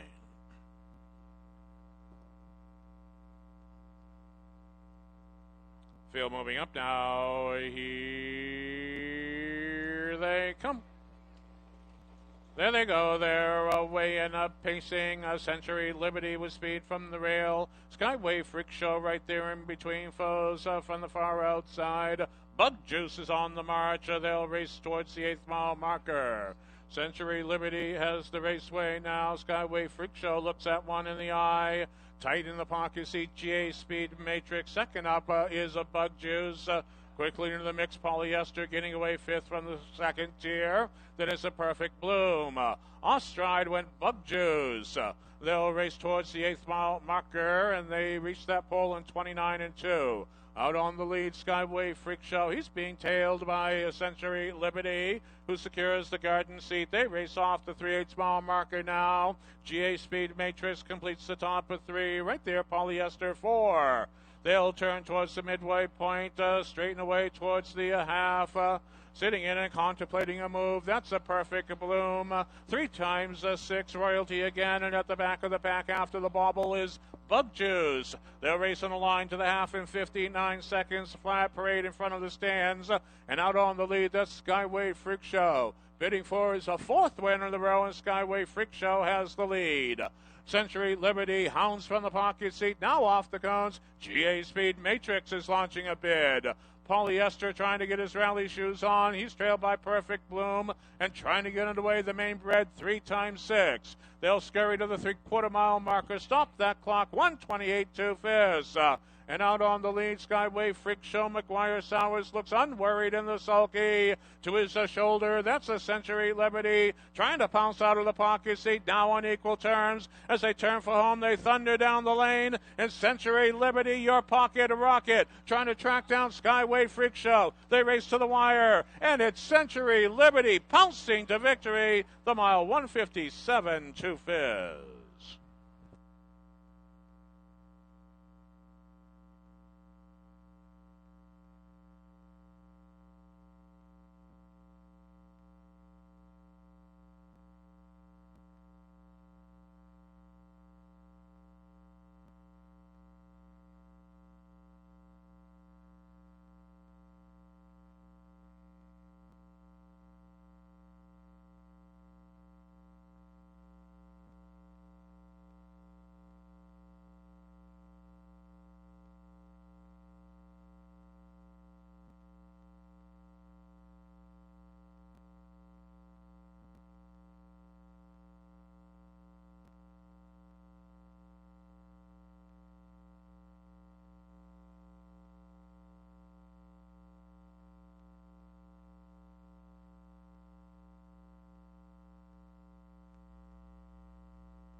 Judges have posted the complete unofficial order of finish on the infield board. Victory to the 1 Century Liberty. And for the place number 4, Skyway Freak Show. For the show number 2, GA Speed Matrix. 142 across the wire, this mile unofficial.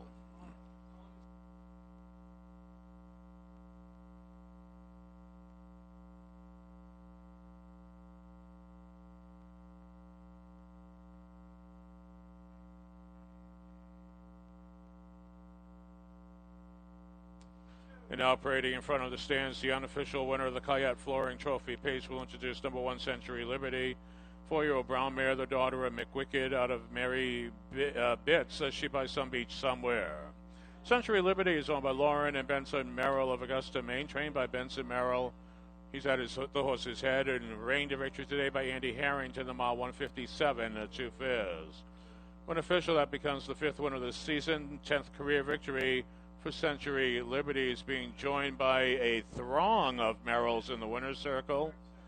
Century's Liberty being presented with the Kayat Flooring Trophy Cooler. Ladies and gentlemen, today's harness race is proudly sponsored by Kayat Flooring of Rockland.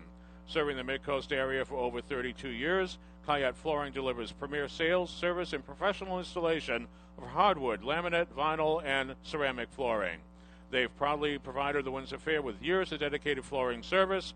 For a team that stands on quality, call them today, and thank you to Kayat Flooring for supporting Maine harness racing.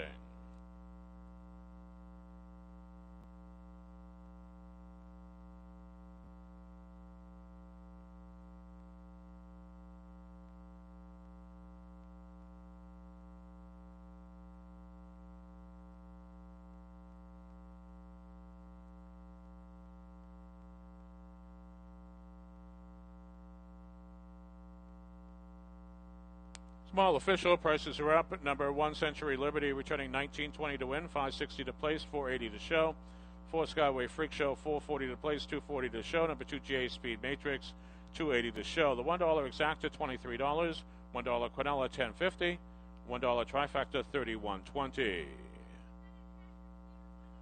Here's the official rundown of the Kayat Flooring Trophy Pace. The 1 Century Liberty, the race winner. 2 GA Speed Matrix, 3. Number 3 Perfect Bloom, 6. Number 4 Skyway Freak Show, 2. Number 5 Bug Juice, 8. And number 6 3x6 5. Number 7 Royalty again, 7. Number 8 Polyester, 4. From the top down, your program should read 1 3 6 2 8 5 7 4 on the bottom. The mile 157 to Fizz.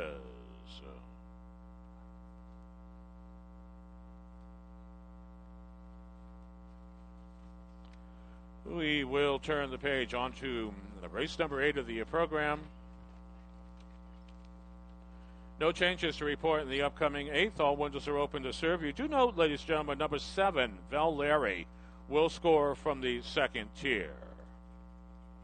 Quinella Exacta and Trifecta wagering available. Race 8 is the Norman Hunt Memorial. You have 9 minutes till post time.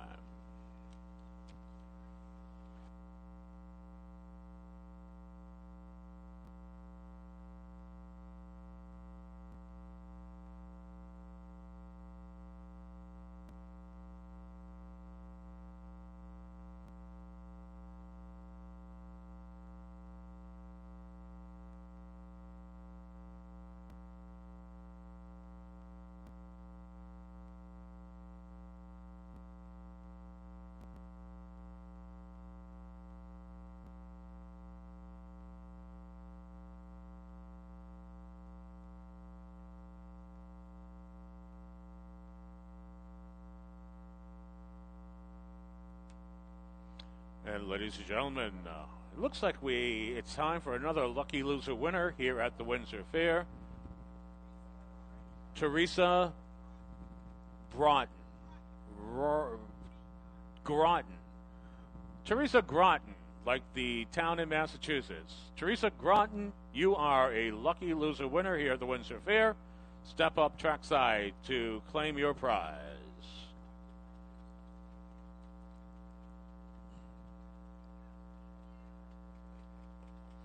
Just a reminder, ladies and gentlemen, the representatives from the Smithfield Lions Club still selling 50-50 raffle tickets. The raffle will benefit their scholarship fund, so it's a very worthy cause. We're going to make the winning drawing right after race number 10, so you still have a couple of races to get in on the action. Seek out the individuals in the maroon and gold vests, and they will gladly sell you a raffle ticket.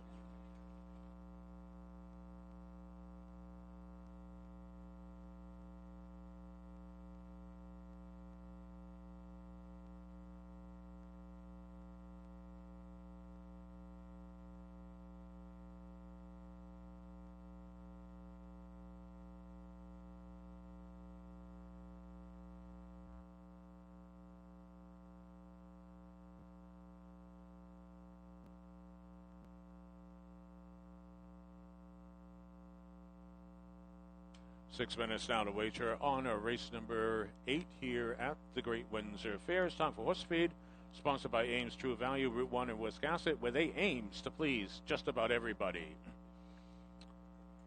Today we're going to talk a little bit about Foiled Again. This renowned harness racing horse, considered by some to be the most famous harness racing horse alive at the time, made an appearance at the Windsor Fair as part of his farewell tour in 2018. He won his 102nd lifetime victory on a main track during the fair, with a purse earnings exceeding $7.5 million on his career. Foiled again. We remember that it was a great day to see a world-class pacer appearing right here at the Windsor Fair. And that's today's horse feed, sponsored by Ames True Value, Route 1 in Wisconsin, where they aims to please just about everybody.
And ladies and gentlemen, just a reminder that live racing will resume all week long here at the Windsor Fair, but most urgently tomorrow afternoon we have an 11-race betting program which will get underway at 1 o'clock p.m.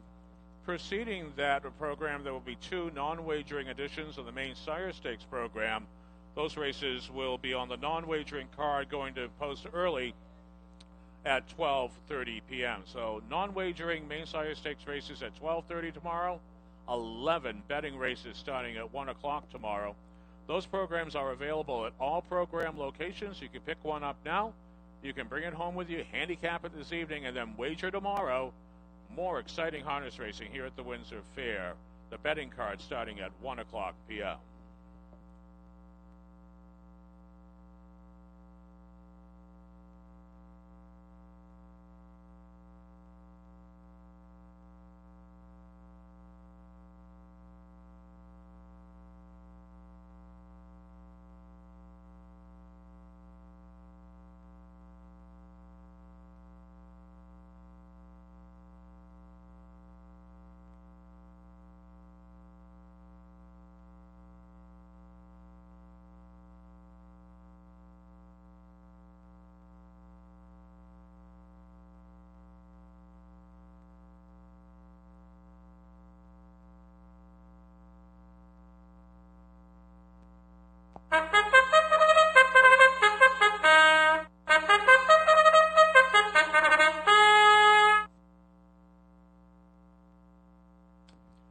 The horse is now on the raceway for the afternoon's 8th event.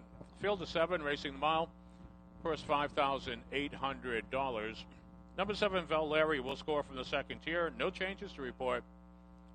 Cornella Exacta and Trifecta wagering available. Race 8 is the Norman Hunt Memorial. You have 2 minutes to post time. Let's meet your starters. Number 1 is Gabe Hanover. On for Bradford VU, Sabatis. Joey Mosier will drive. The 2, Luck is on the way. On by Rel Silvestri, Coconut Creek, Florida, with Todd Whitney. The 3, Cool Man Dude, owned by Scott and Michael McGee of West Gardner. Heath Campbell will team. The 4, Excuse from the post break, but starting will be Touch of Character by Daryl Tippett of Livermore with Ron Cushing. The 5, He's Just a Delight, owned by Clifford Grundy of Boca Raton, Florida, with McGuire Sowers.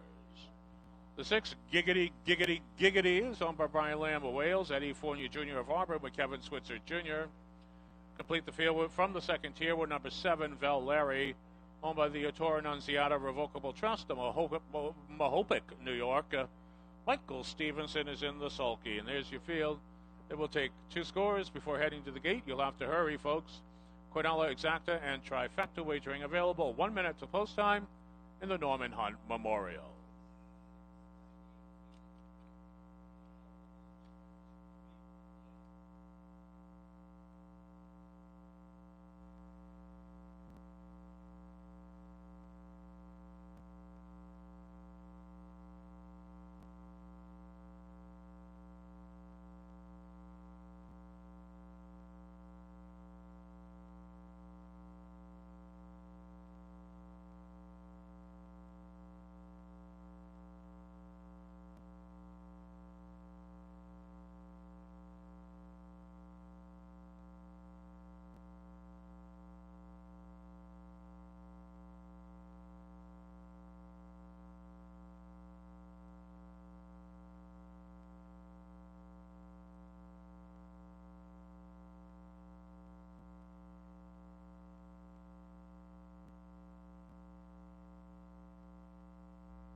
The starter will now call for the 8th race field. It's post time.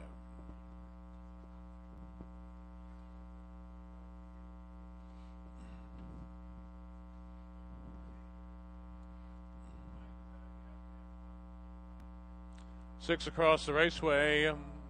Number 7, Larry is scoring from the second tier. This field now at the head of the lane.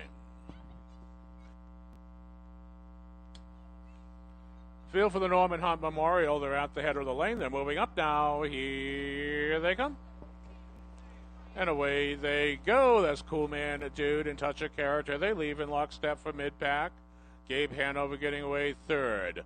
They battle into the first turn. Cool Man, Dude, and Heath Campbell. They want the top spot. Touch of Character. He's being reined back into the pocket. We have a gap of about 4 lengths further back to Gabe Hanover, who holds a similar margin over. Luck is on the way. They'll scurry on now towards the quarter-mile marker. He's just to the light next in line. Then it's Giggity, Giggity, Giggity, and Larry in the trailing spot. They reach the quarter, 28-1. Pretty torrid opening clip here from Cool Man Dude, who's bidding for his 15th win of the season. So it's Cool Man Dude taking the field now towards the 3/8 mile marker. Tracking from the pocket seat, that's Touch of Character. He's looking strong today. Closing in the third, Gabe Hanover. They turn off that bend, approach the midway point now, movement to the outside. Luck is on the way. Right there comes, he's just a delight. Trailers in the field remain giggity, giggity, giggity, and Valeri's. They reach the half in a well-managed 58-1. So Heath Campbell is controlling the tempo on the headway now with Cool Man, a dude on the lead. We got a breaker here, touch of character, making a costly misstep. Touch of a character now with some broken equipment. We have a driver down. They are now back up. The horse is under control. We're all secure in that turn. And they'll race now to the 3/4 mile marker, reach that pole in 1:27 2/5. And out on the lead, that's a Cool Man, a dude, pouncing to the outside. Gabe Hanover is on the march. They'll turn for home. They will thunder down the lane. Cool Man Dude has led throughout. Gabe Hanover bids to become your pocket rocket. They turn for home now. Cool Man Dude, Gabe Hanover, a little to choose from here. Gabe Hanover gets up in the final strides. The mile 156 1/5.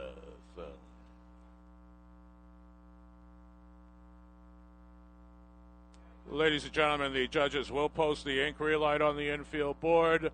They will investigate the incident approaching the 5/8 mile marker to hold all tickets.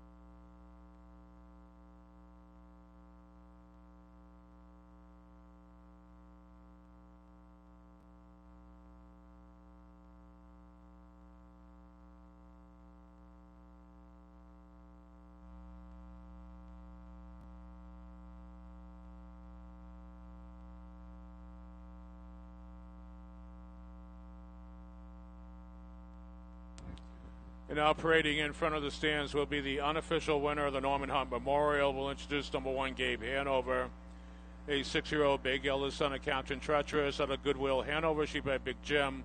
Gabe Hanover on Bradford VU, Sabata, Spain, trained by James Dunn.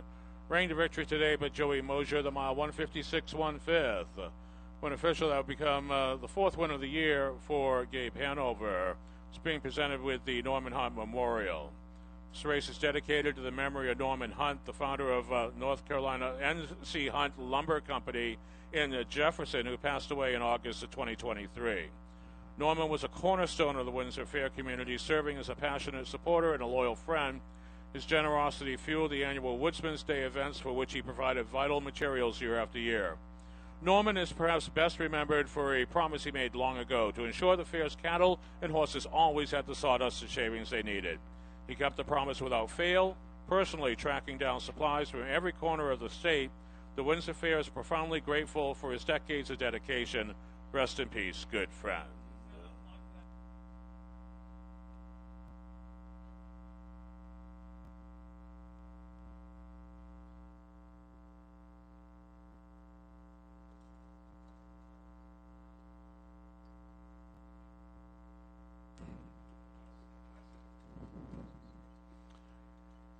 And ladies and gentlemen, we'll now send you trackside. Jay has winning driver Joey Mosier in the sulky. Joey, that was a pretty exciting mile there with a little bit of an incident in behind you. Did you see anything happening while you were out in front? No, I was just keeping an eye on Cushion's horse.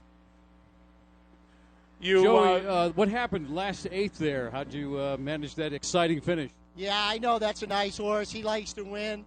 So if he's anywhere close right by, he'll get the job done, and I knew it was over. It happened. You guys are Yeah. great team. Thanks so much. Thank you very much. Have a good day. Hey, Joe Shaw.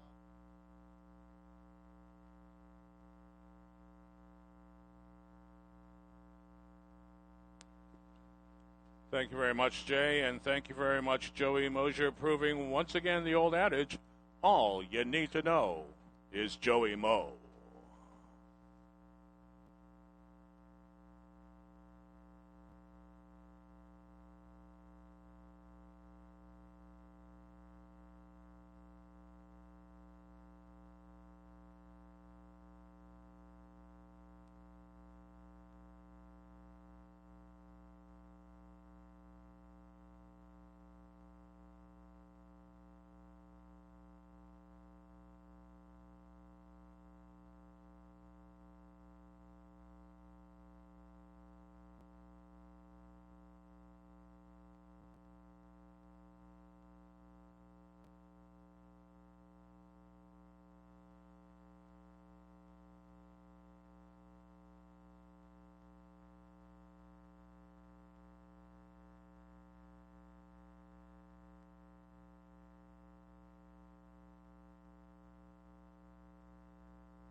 Ladies and gentlemen, the judges have concluded their review of race number 8. They found that number 4, Touch of Character, did make a break of his own volition.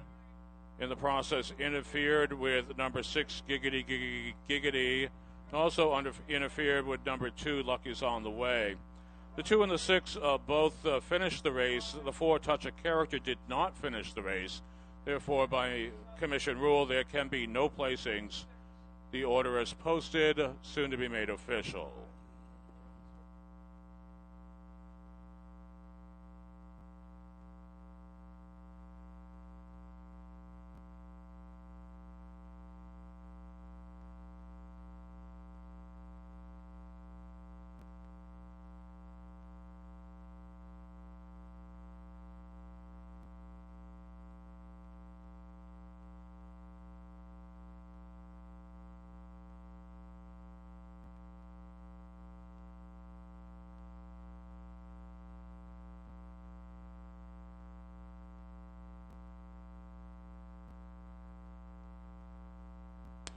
Smile now posted official. Prices are up. Number 1, Gabe Hanover, returning $11.60 to win, $2.20 to place, $2.20 to show. Number 3, Cool Man Dude, $2.20 to place, $2.10 to show. The 5, He's Just a Delight, $2.20 to show. The $1 Exacta, $7.50. $1 Quinella, $3.30. $1 Trifecta, $37. Here's the official rundown of the Norman Hunt Memorial. The 1, Gabe Hanover, the race winner. Number 2, Luck is on the Way, 4. Number 3, Cool Man Dude, 2. The 4, Touch of Character, did not finish. The 5, He's Just a Delight, 3. The 6, Giggity Giggity Giggity Giggity, finished 6. And number 7, Val Larry, 5. From the top down, your program should read 1, 4, 2, DNF, 3, 6, 5 on the bottom. The mile 156, 1/5. Turn the page, race 9 of the program. No changes to report in the upcoming 9th. Number 8, The Shining, will score from the 2nd tier. Race 9 is the Frank Folger Memorial. All windows are open. Quinella, Exacta, and Trifecta wagering available. And you have 9 minutes till post time.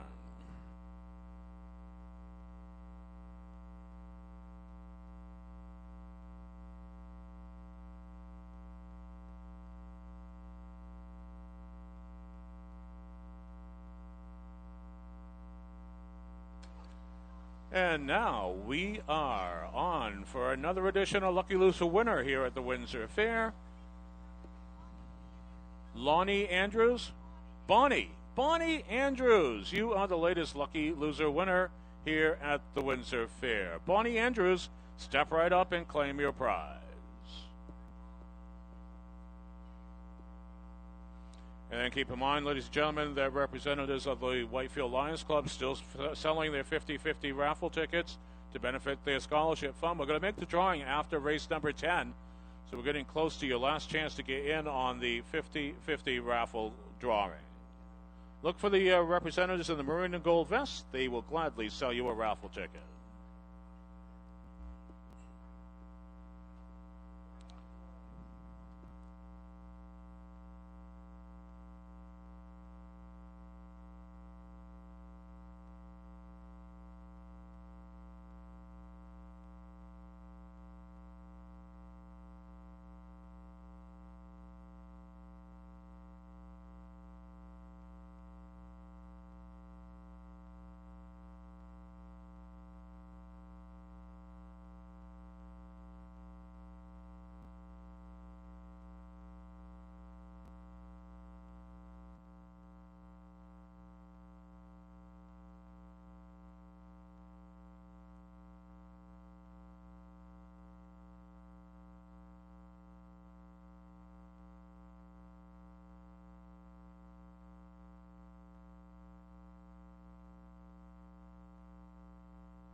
Ladies and gentlemen, we do have 6 minutes on the board to post for race number 9. However, there will be a slight delay in the running of race number 9.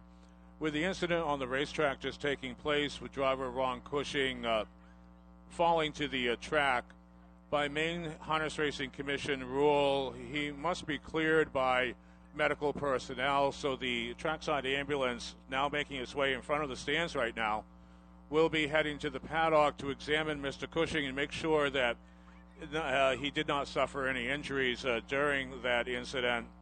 And also by Maine Harness Racing Commission rule, we cannot conduct a live pari-mutuel race, or a race of any kind for that matter, if the ambulance is not at its station and ready to come to the assistance of anyone in need. So until the examination occurs, we'll be in a bit of a holding pattern. We'll keep you posted as we approach post time for race number 9. We apologize for the delay, and of course we assure you understand the necessity of this. In the meantime, it's time for a fun fact sponsored by HT Winters at Bay Street in Winslow for all your flooring needs. Today's fun fact asks the question, when did harness racing start here at the Windsor Fair? Windsor Fair has a long history with harness racing dating back to 1888. The fairgrounds originally opened in 1888, making it one of the oldest agricultural fairs in Maine. Harness racing is a major draw at the fair. Before the fairgrounds were developed, harness racing took place on a public road starting at South Windsor Corner and ending at the current fairground entrance.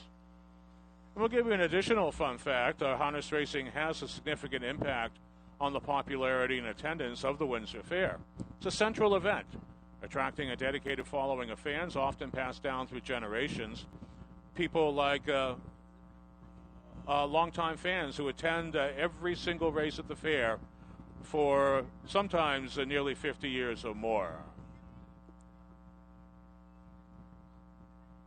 And those are today's fun facts, sponsored by HT Winters, Bay Street, Winslow, for all your flooring needs. And ladies and gentlemen, a post has been reset on the infield board for 3:52 for race number 9. That will give you a 12-minute call now to wager on race number 9. We will keep you updated.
Ladies and gentlemen, just to keep you updated on Ron Cushing, the ambulance crew, they're making their way back to their station right now. They concluded their examination of Mr. Cushing. He checked out, A-OK. He's been released to compete. We are thankful for the quick response to everyone in attendance handling that incident in the just completed race number 8. On to race number 9 now. 8 minutes till post time.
Horses are starting to line up in the paddock right now. They'll be on the track quite shortly for the upcoming 9, 7 minutes to post on. Let's take a quick look at some of the contenders here. The 2-horse at any cost from the Autumn Sowers rosters. This horse is dropping down in company. Straight $5,000 claimer in that last appearance at the Skowhegan Fair. Dropping down to straight 4s here today. This horse in a condition class at the beginning of the week at Skowhegan won by the length of the stretch in 56-2. Any return to that sort of performance would make at any cost a reasonable contender. The 3-horse Darkest Night also dropping down in class. Kevin Switzer Jr. chose to drive this horse. I really wanted to pick this horse on top because you see the last time that Switzer drove this horse, the last 2 times that Switzer drove this horse, he was almost a gate-to-wire winner in both of those appearances. Horses for courses and horses for drivers theory could well be in play here for Darkest Night. The 5-horse Moose Tracks loves to be forwardly placed. We'll have to see if he can get into that position from the post number 5 here today. But this horse is bidding to shake the Bridesmare Blues after finishing back-to-back in the runner-up spot, beaten favorite in last 2. And then from the second tier, the Shining. This is just as sharp as anything on the program page. And from the trailing position, if Heath Campbell can engineer a trip, the Shining could be right there at the wire. Horse is now making the way onto the track for the 9th.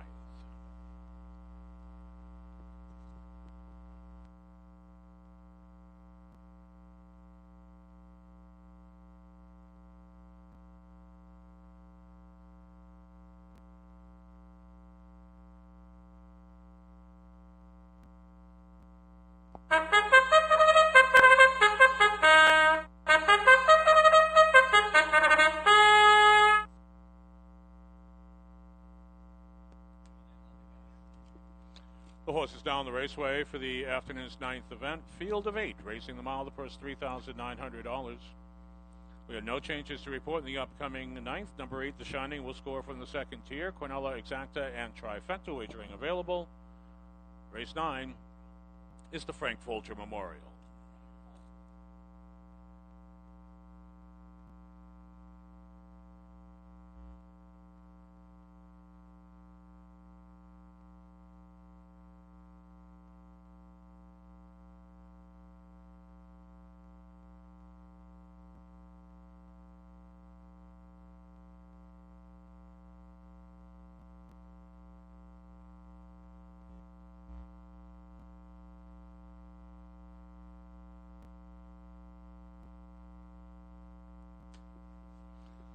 Meet your starters. The one is Profit Blue Chip, owned by Kiernan and Beaumont.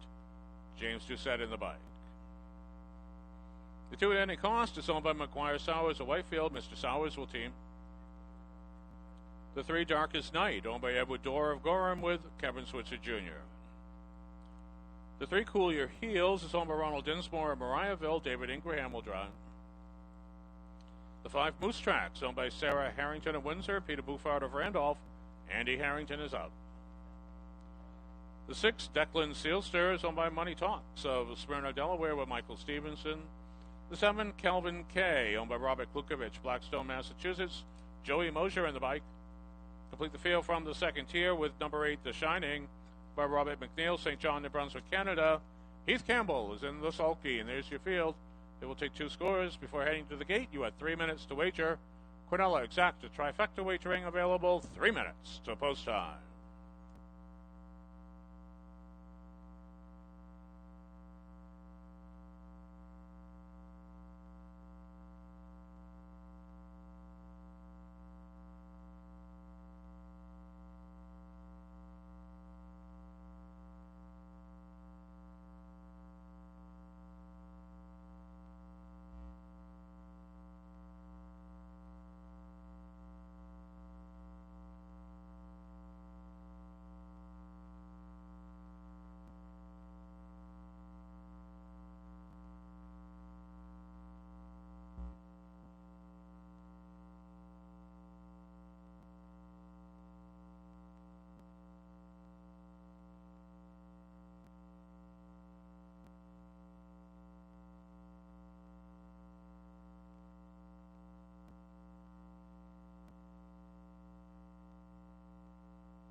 Paces away, they are on that final score. This will be your last call to wager.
The starter will now call for the 9th race field. It's post time.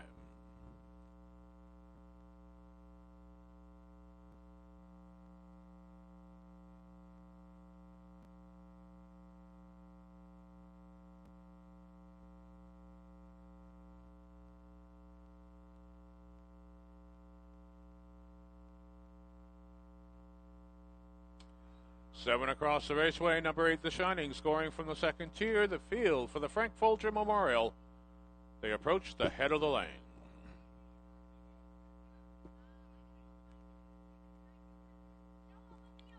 Field moving up now. Here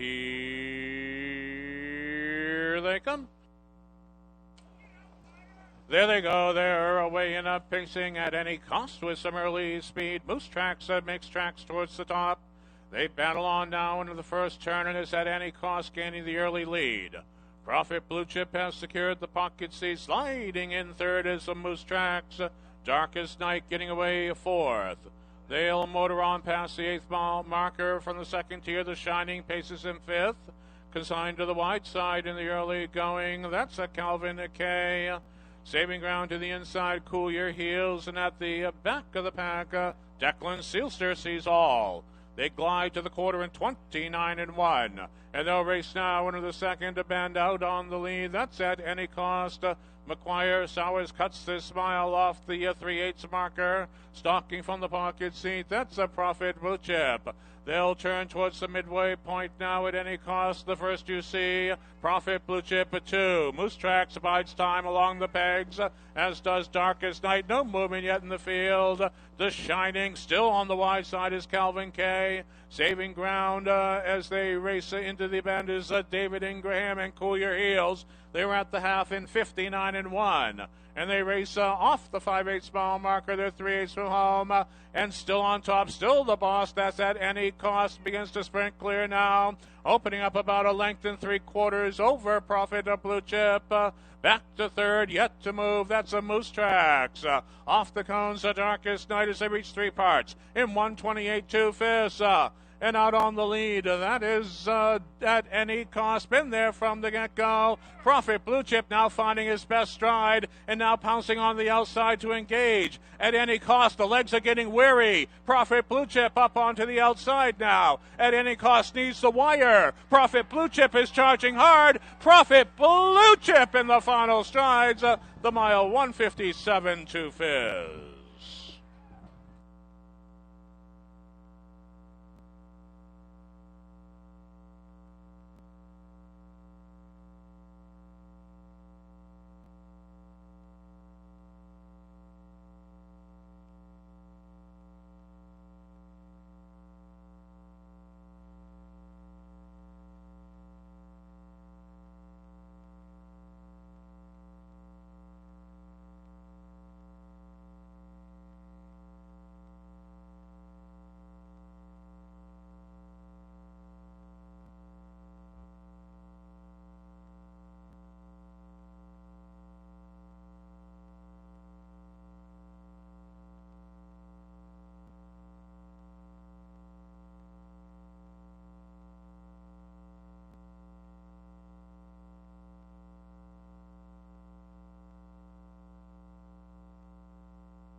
Can we have your attention, please? John Bloom, you have lost an identification card. You can pick it up at the Lions Club booth. Again, John Bloom, you have misplaced an identification card. They have it at the Lions Club booth where you may be able to claim it. The judges have posted the complete unofficial order of finish on the infield board. Victory to the 1 Profit Blue Chip in for the place number 2 at any cost.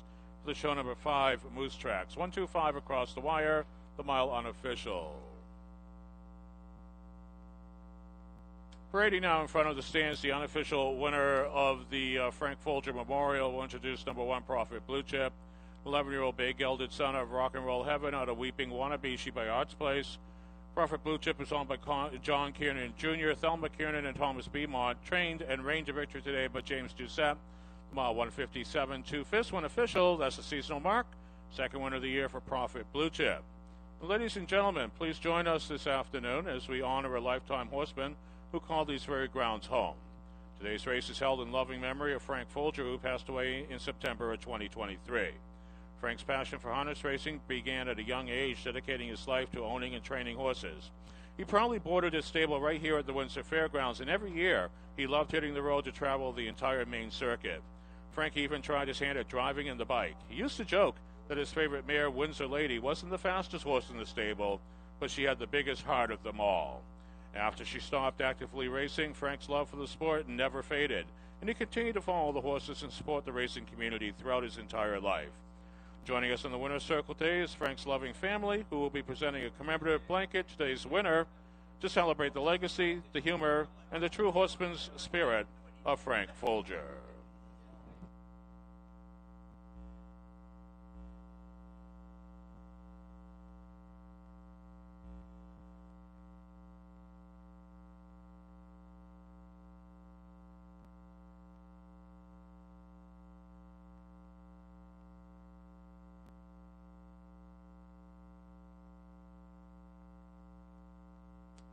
Ladies and gentlemen, the Smile Now posted official. Number 1, Profit Blue Chip, returning $12.60 to win, $4 to place, $3.20 to show. Number 2 at any cost, $2.40 to place, $2.40 to show. Number 5, Moose Tracks, $3.60 to show. The $1 Exacta, $9.50. $1 Quinella, $7.70. The $1 Trifecta, $82.50. And here's the official rundown of the Frank Folger Memorial. Number 1, Profit Blue Chip, the race winner. Number 2 at any cost, 2. Number 3, Darkest Night, 4. Number 4, Cool Your Heels, 6. Number 5, Moose Tracks, 3. Number 6, Declan Sealster, 7. Number 7, Calvin K, 8. And number 8, The Shining 5. From the top down, your program should read 1, 2, 4, 6, 3, 7, 8, 5 on the bottom. The mile 157 to 5th.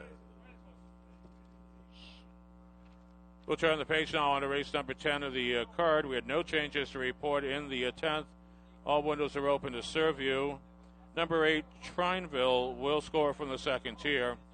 Quinella, Exacta, and Trifecta wagering available.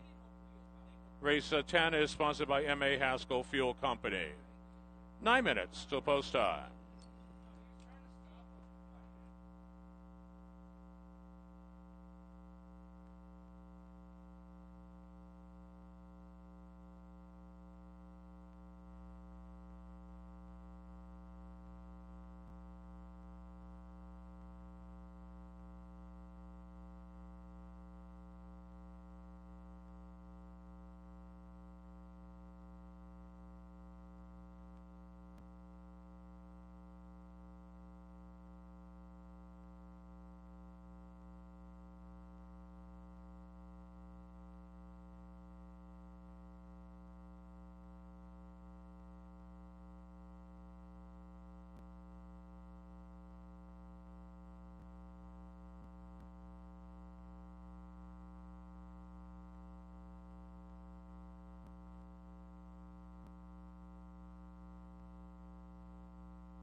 And it's time once again. It's past time, I guess, for the latest lucky loser here at Windsor.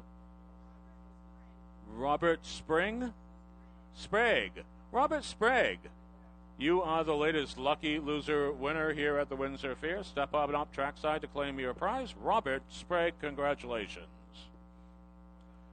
And ladies and gentlemen, we are going to have the 50-50 raffle drawing at the conclusion of this upcoming 10th race. This will be your last call to get in on the action. Seek out the representatives from the Smithfield Lions Club. They're raising money for their scholarship fund. It's a very worthy cause, so dig down deeply. Buy your lottery ticket, your 50-50 raffle tickets. The drawing will take place right after the upcoming 10th race. You can find the Lions Club members. They're wearing the maroon and gold aprons. Get your 50-50 raffle tickets now.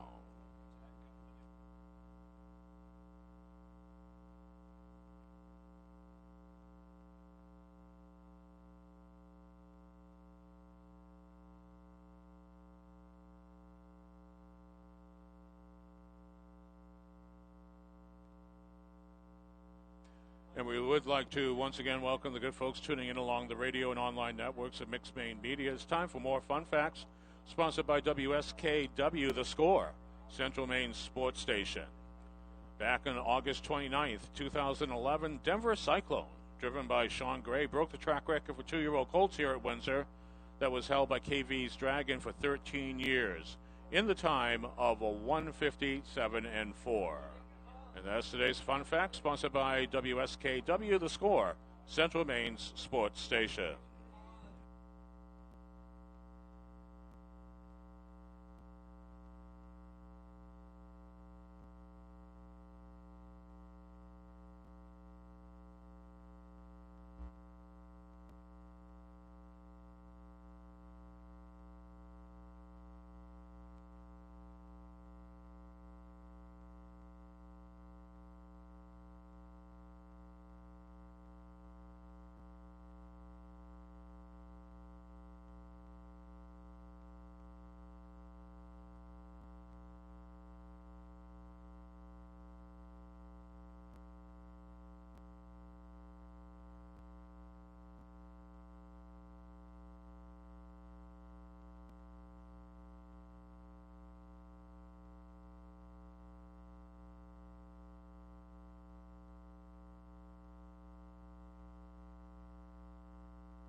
And ladies and gentlemen, we were just talking about the track record that was set by Denver Cyclone as a 2-year-old.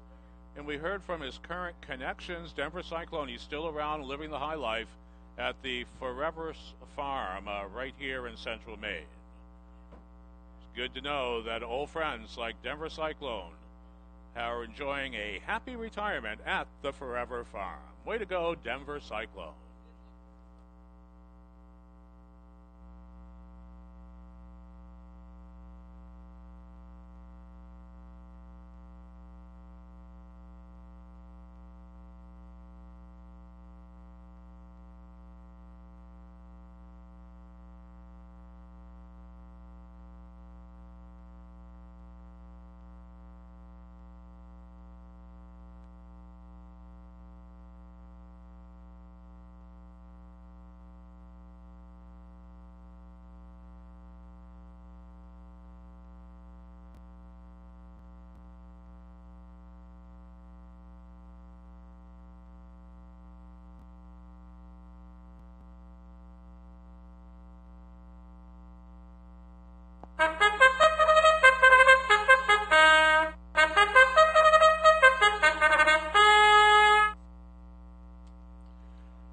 And the horse is now in the raceway for the afternoon's 10th event.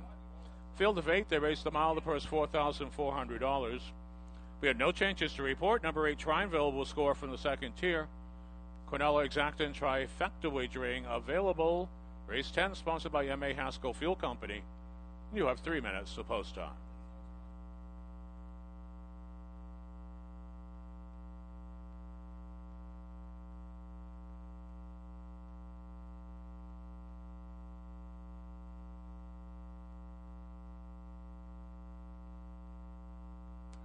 Just got a score report from Yankee Stadium, and the dreaded Yankees have gone down to ignoble defeat by the brave and true Boston Red Sox, scoring a 6-0 win this afternoon. Let's meet your starters for the 10th, the 1 Silk Road, owned by Bobby Marston of New Gloucester. Andy Harrington will drive. The 2 No Better Joy, by Robert McNeil, St. John, New Brunswick, Canada, with Michael Stevenson. The 3 Eager Beaver, owned by Sarah Fernald of Farmington, with Kevin Switzer Jr. The 4 American Maverick, owned by Patricia Sumner, Mechanic Falls, with Heath Campbell driving. The 5 When You're Hot, You're Hot, by Michael Cushing and Robin Gray. Ron Cushing is up. The 6 Beansy Fresh, owned by Morrison Racing Stable and Brian Gordon, with McGuire Sowers. Number 7, Hide the Wick, is owned by William Phipps of Yarmouth with Joey Mosier. Complete the field from the second tier with number 8, Trineville, by Courtney Pitts of Cumberland. Hunter Loftus is in the sulky, and there's your field. They'll take 2 scores. 1 minute left to wager. Quinella Exacta trifecta wagering available. 1 minute till post time.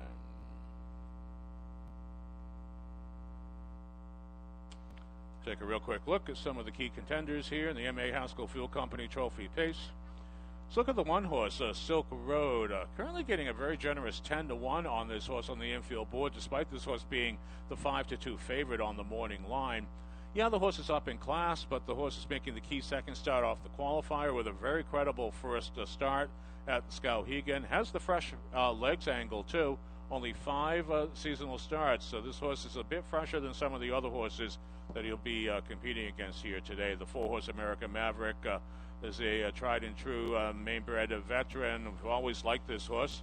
4-time winner already this year. Finally drawn to the inside wing after 3 starts in a row from the outside. Has gotten what he could from the outside wing, though.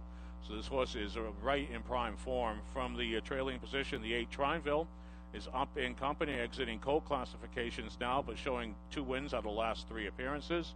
And then the 3-horse, the Eager Beaver. This horse is dropping down in company and bidding to build upon a very, very fast 57-2 score.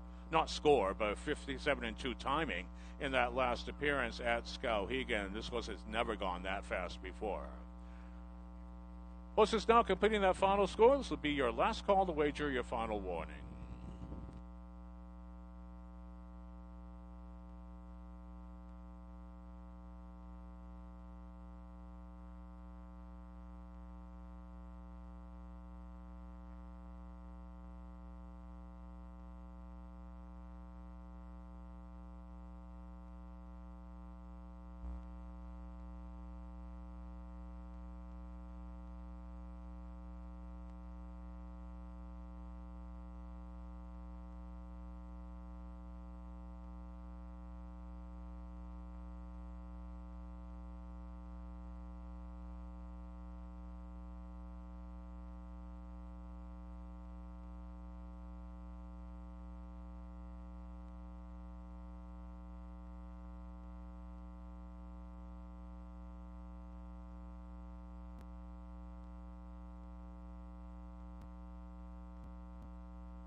The starter has assembled the 10th race field, this field in motion. 7 across the raceway, number 8 Trineville from the second tier. The field for the M.A. Haskell Fuel Company Trophy Pace. They're at the head of the lane.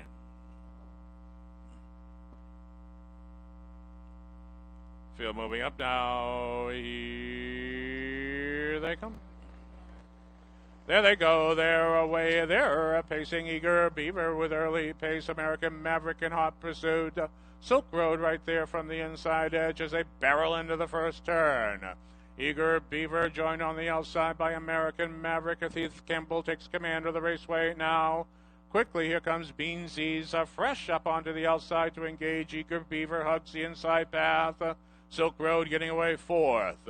No Better Joy next in line. When you're hot, you're hot. And at the back of the pack, that's Hide the Wick as they reach the quarter, 28-3.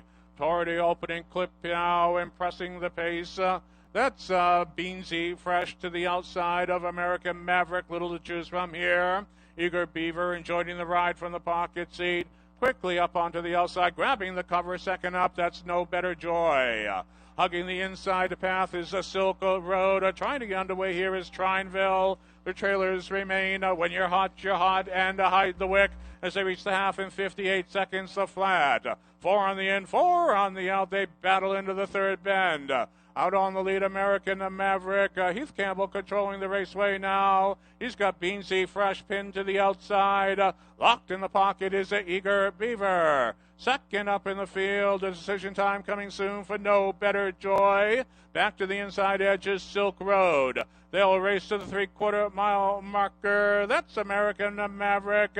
He's got them on the track like a chessman on a board. They reach 3 parts in 1:28 1/5. American Maverick leading the field into that long far turn. 3 wide and a flying. Hide the Wick is quickly into contention.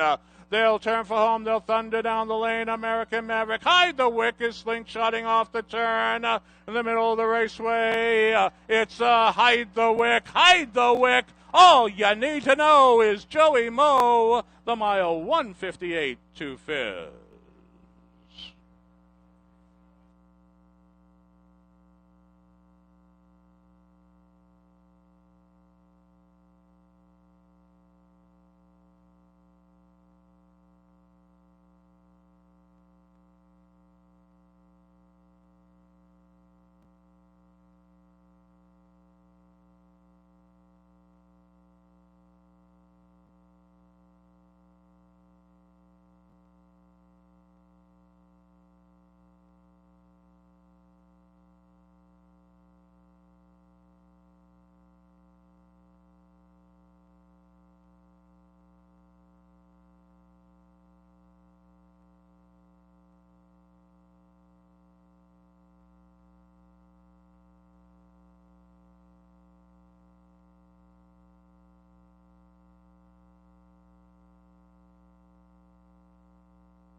Judges have posted the complete unofficial order of finish on the infield board. Victory to the 7, Hide the Wick.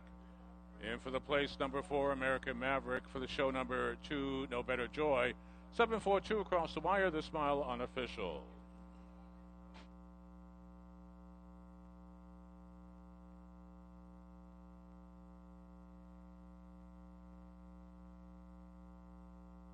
Brady now in front of the stands. The unofficial winner of the M.A. Haskell Fuel Company Trophy Pace will introduce number 7, Hide the Wick. 4-year-old big eldest son of Mick Wicked out of Twin B Thong, she by Sports Writer. Hide the Wick is owned by William Phipps of Yarmouth, Maine, trained by Ralph D'Amelio II. Slingshotting the victory, 4 wide off the turn by driver Joey Mosier, the mile 158 to Fizz.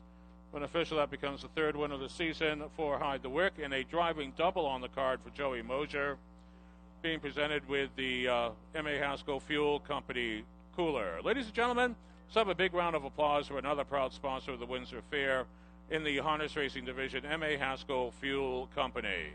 Owned and operated by Pete and Don Haskell and the family of Palmero, the team at M.A. Haskell Fuel is ready to keep you warm this coming winter. They are currently offering competitive pre-buy and cash prices for both propane and heating oil. Give them a call or stop by to check out their pricing. M.A. Haskell Fuel offers great deals on hearth products, heat pumps, and all your plumbing and heating projects, including furnace cleaning and winterizing your camp. They even carry wood pellets and deliver on and off-road diesel. Visit the good folks at M.A. Haskell Fuel Company.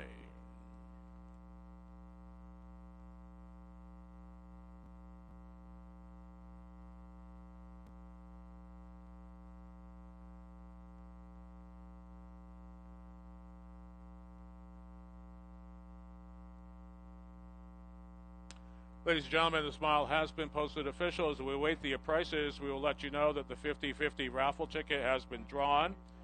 The winner's share is $443. It's a big jackpot there. And the ticket number is 568-2127. So blue ticket, 568-2127. Lions Club members are trackside. Head on down to claim your prize.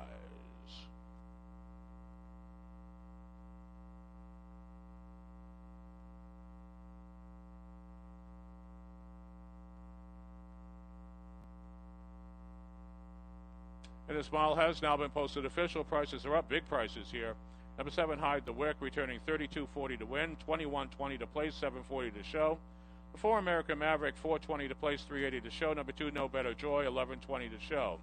The $1 Exacta, $39.60. The $1 Quinella, $109.50. The $1 Trifecta, the 7-4 all combination, $133.20. And it looks like we have a winner who's just come forward to claim the 50-50 raffle prize.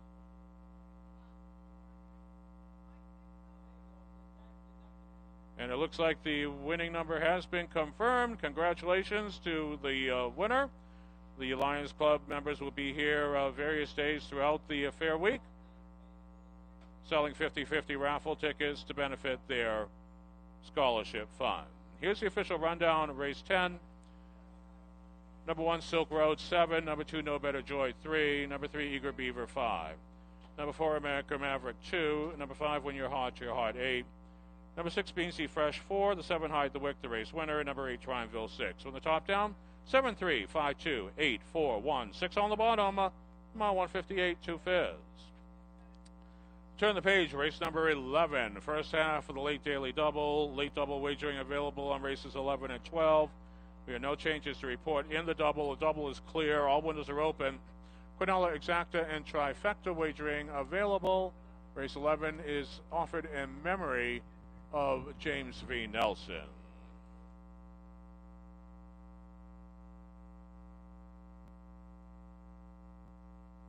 And it's now time for another Lucky Loser winner here at the Windsor Fair. Mary Reynolds. Mary Reynolds, you are the latest Lucky Loser winner here at Windsor.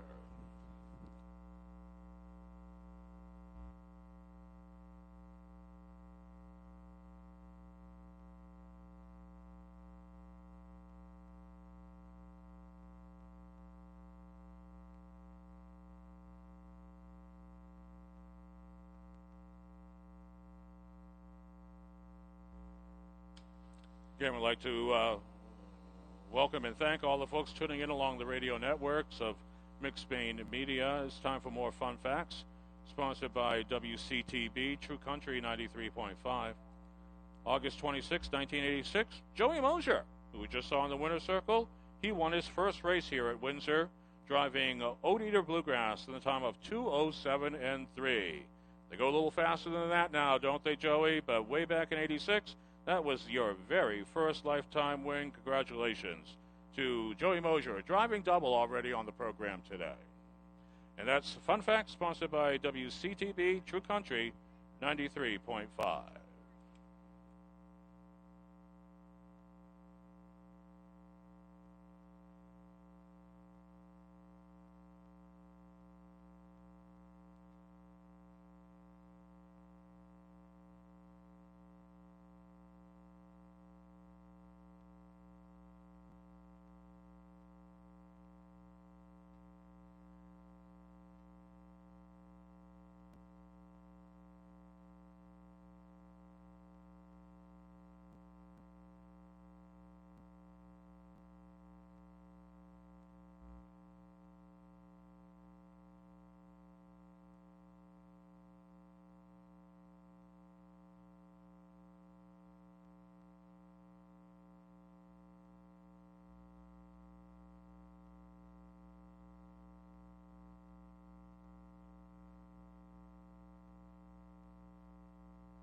Horses now getting ready to come onto the track for the late daily double. 2 minutes to wager on race number 11. Some of the key players here in the 11th include the rail horse Echoes Sharky, highest trackmaster rated horse to be found on the program page. Gains admission to this class by virtue of the mid-level claiming tag. The Jamie Gerard roster has been lights out as of late. This horse has now hit the board in 4 consecutive appearances and remains brilliantly classified for continued success. The 2-horse Dawn to Dark never found a way to really overcome post number 7 at Skowhegan. As a tough post there and got caught in a very fast mile. Still made headway late in the mile, beating only 3.5 lengths. The start before that almost got the job done with Kevin Switzer Jr. and the bike switchers back in the sulky here today. The 8-horse Meadowland Brutus, top 3 placed in each of the last 4 positions. If Hunter Loftus can overcome the second tier, this horse could be a player.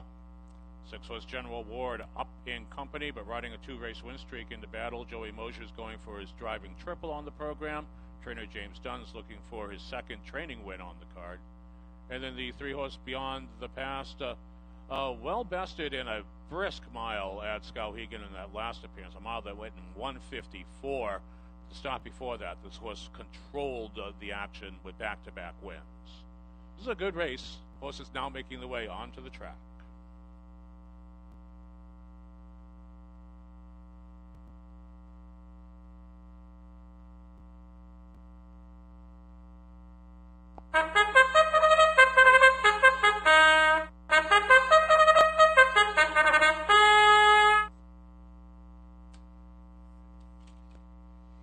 The horse is now on the raceway for the afternoon's 11th event. Field of 8 racing the mile for the purse of $5,800. No changes to report. Number 8, Meadowland Brutus, scores from the second tier. It's the first half of the late daily double. Quinella Exacta and Trifecta wagering available also. Race 11 is offered in memory of James V. Nelson.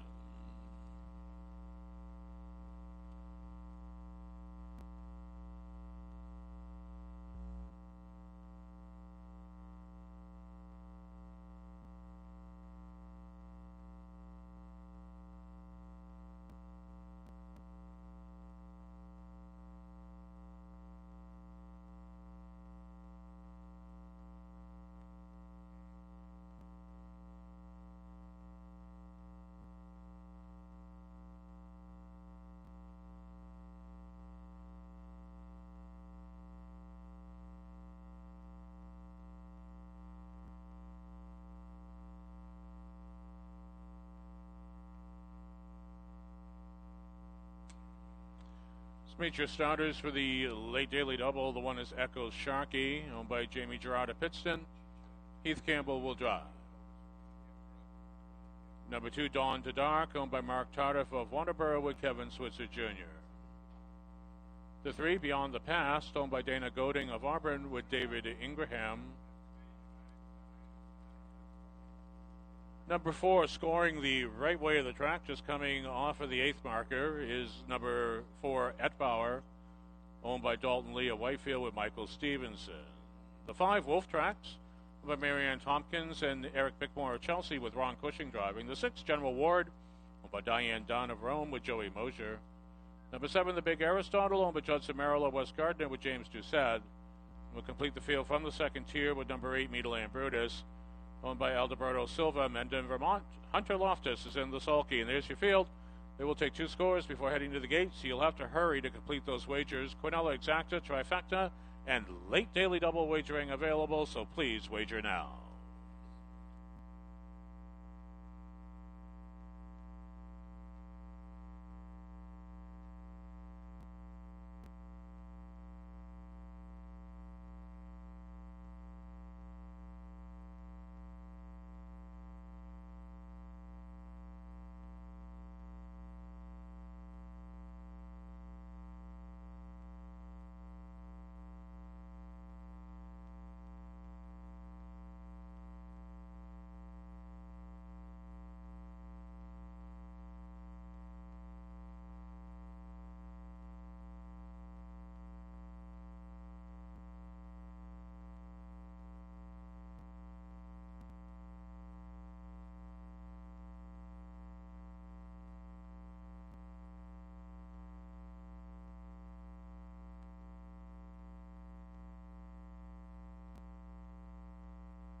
The starter will now call for the 11th race field. It's post time.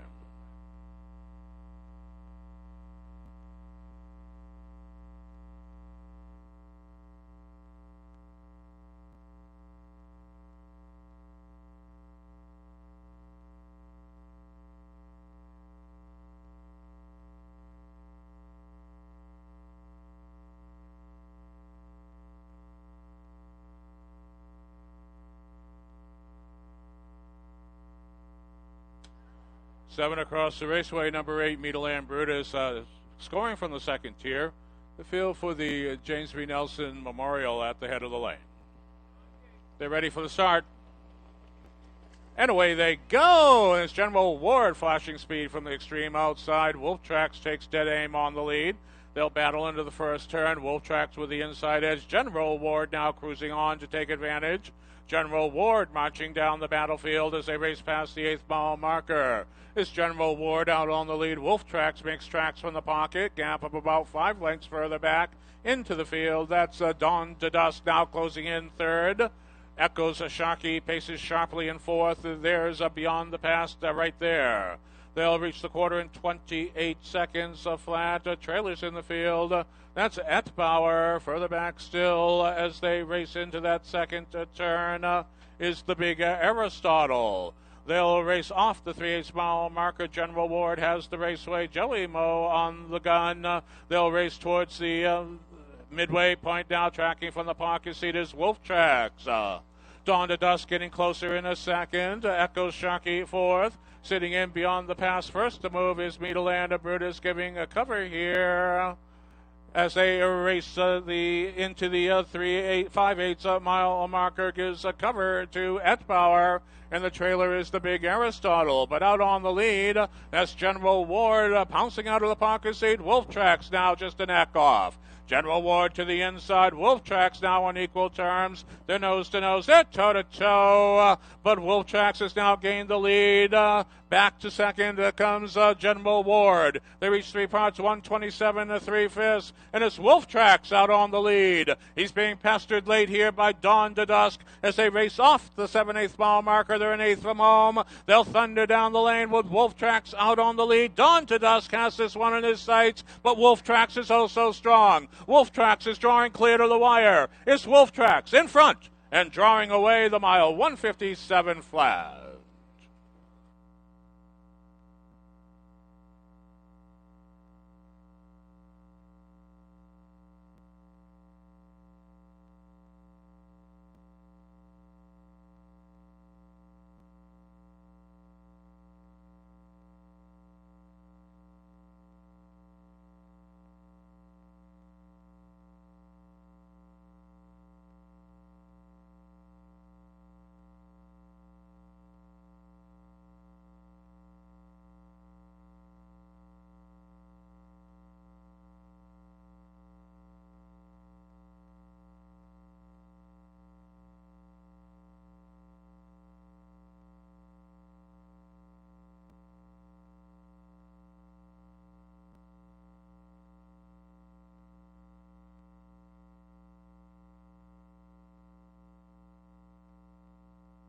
Judges have posted the complete unofficial order of finish on the infield board. Victory to the 5 Wolf Tracks.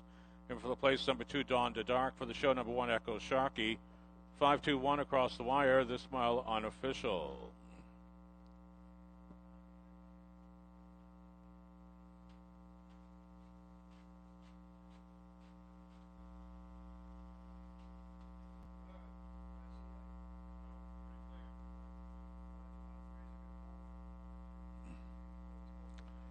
Parading off the turn, approaching the winner's circle, the unofficial winner of the James B. Nelson Memorial will introduce number 5 Wolf Tracks, 7-year-old brown gelded son at betting line out of Cathedra.com, she by Presidential Ball. Wolf Tracks is owned by Mary Ann Hopkins and Eric Bickmore of Chelsea, Maine, trained by Eric Bickmore. Reigned to victory today by Ron Cushing, the mile 157 flat.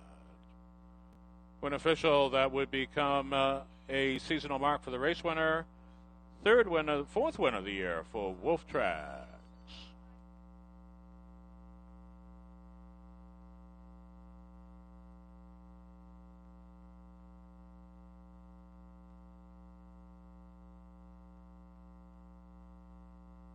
And Wolf Tracks being presented with the James V. Nelson Memorial Cooler. This afternoon's race is dedicated to the memory of James V. Nelson. A proud graduate of Erskine Academy, James later returned to lead the school as its headmaster for several years until his retirement. Throughout his life, James cherished his time at the Windsor Fair and possessed a profound passion for harness racing. His love for the sport led him to become a horse owner, campaigning several of his favorite racehorses, most notably Buy of the Storm and McFan, in close partnership with his nephews David Nelson and Joe Nelson. His legacy lives on at the track he loves so much. In honor of his memory, a commemorative jacket will be awarded to the winning connections of this afternoon's race. Wolf Tracks being presented with the James V. Nelson Memorial.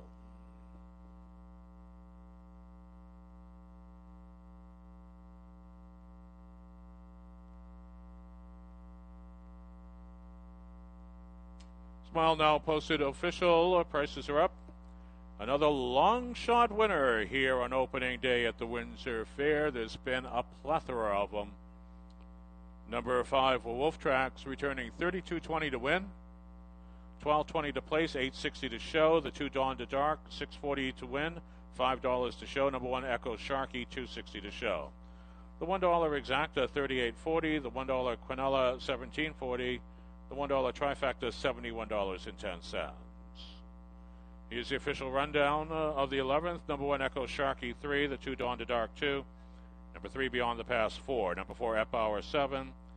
5 Wolf Tracks, the race winner. Number 6 General Ward, 5.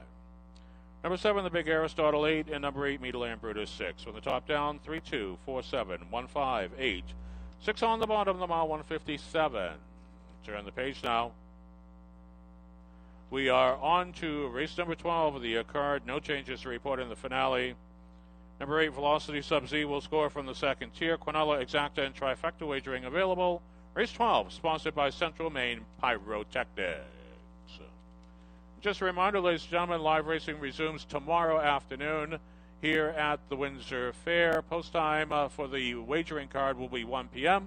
We have 11 wagering races in store for you. Another good card. And before that, at 12:30 p.m., there will be 2 non-wagering Maine Sire Stakes races. So plenty of racing action here at the Windsor Fair tomorrow. Programs for tomorrow's card are available at all program locations.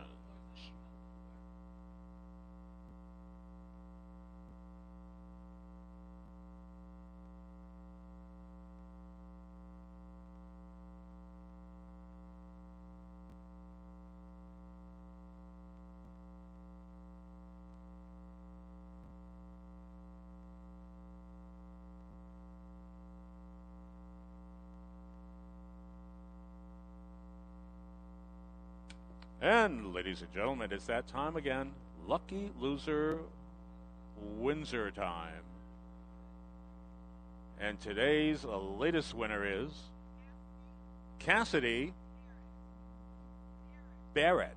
Cassidy Barrett, you are a Lucky Loser winner here at the Windsor Fair.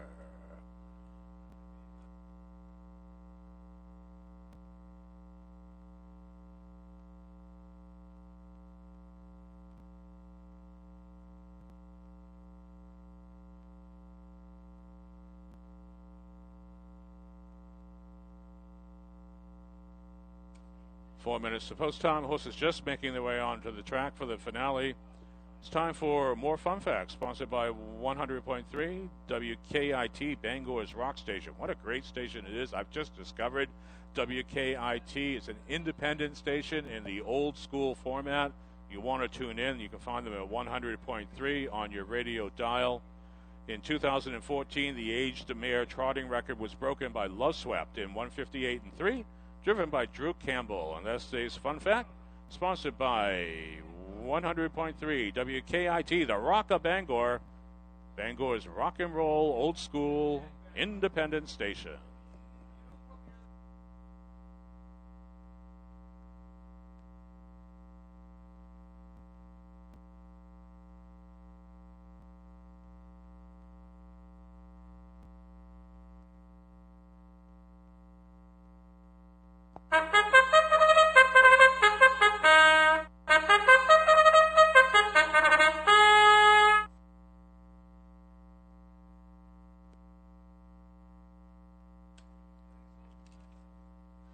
Horses now on the raceway for the afternoon's 12th and final live event.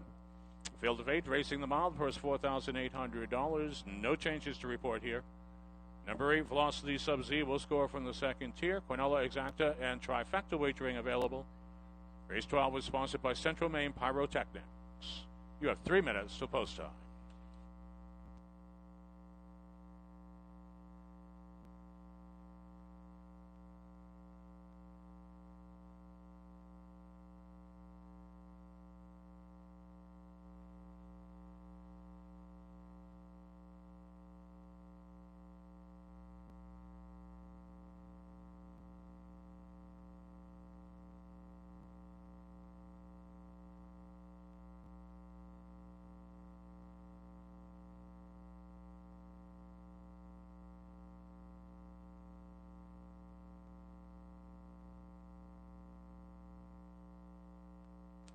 And leading the field to post once again, the Windsor Fair Marshal, Emily Burgess.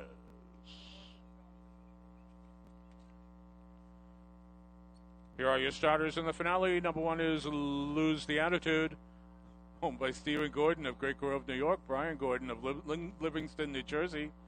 McGuire Sowers will drive. Number 2, Rest Assured, owned by David Zuckerman in Norton, Massachusetts, with Lindsay Weir. Lindsay Weir making her very first appearance as a licensed driver this afternoon. Give her a hand. Number 3, Bold Ruler, owned by Amanda Ward and Jonathan Bershnahan of Fairfield, with Joey Mosier. Before Lenny's Pride and Joy, owned by Barbara Catavia, Dighton, Massachusetts, with Kevin Switzer Jr. The 5 is Third Edition, owned by Kiernan, and Beaumont, with James Doucette. 6, Blueberry Heaven, owned by Kaylee Clark of Winthrop, with Andy Harrington. The 7, Better Enjoy, is owned by Michael Kayat at Vassalboro, with David Ingraham driving. Complete the field from the second tier with number 8, Velocity Sub-Z, owned by Judson Merrill of West Gardner. Heath Campbell is in the sulky, and there's your field. They will take 2 scores before heading to the gate. You have 1 minute to wager. You'll have to hurry. Quinella, Exacta, Trifecta wagering available in the finale. 1 minute till post time.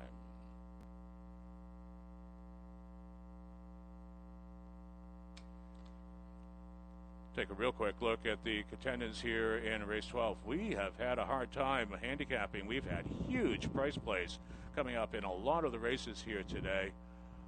Here's a horse that is currently the prohibitive favorite at 1-5. The 1 horse, Lose the Attitude, has the highest Trackmaster rating to be found on the page by far from the powerful Tammy Sowers roster, coming in off of the mid-East Coast circuit, racing considerably tougher horses there than what you will find here. This is a decent field, but this horse has been racing open and optional $20,000 claiming sorts. 5 horse Third Edition is dropping down in company, making the second start with trainer James Doucette. Give Doucette just a chance to get a little acquainted with Third Edition. It could be much better down in class, second start in the barn. The 8 horse Velocity Sub-Z, going to have to overcome that second tier. Heath Campbell has the guile to do that. And then the 3 horse Bold Ruler, up in company, but up in company off of a sterling second place finish. Field now completing that final score. This will be your last call to wager.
The starter is now called for the 12th race field. It's post time.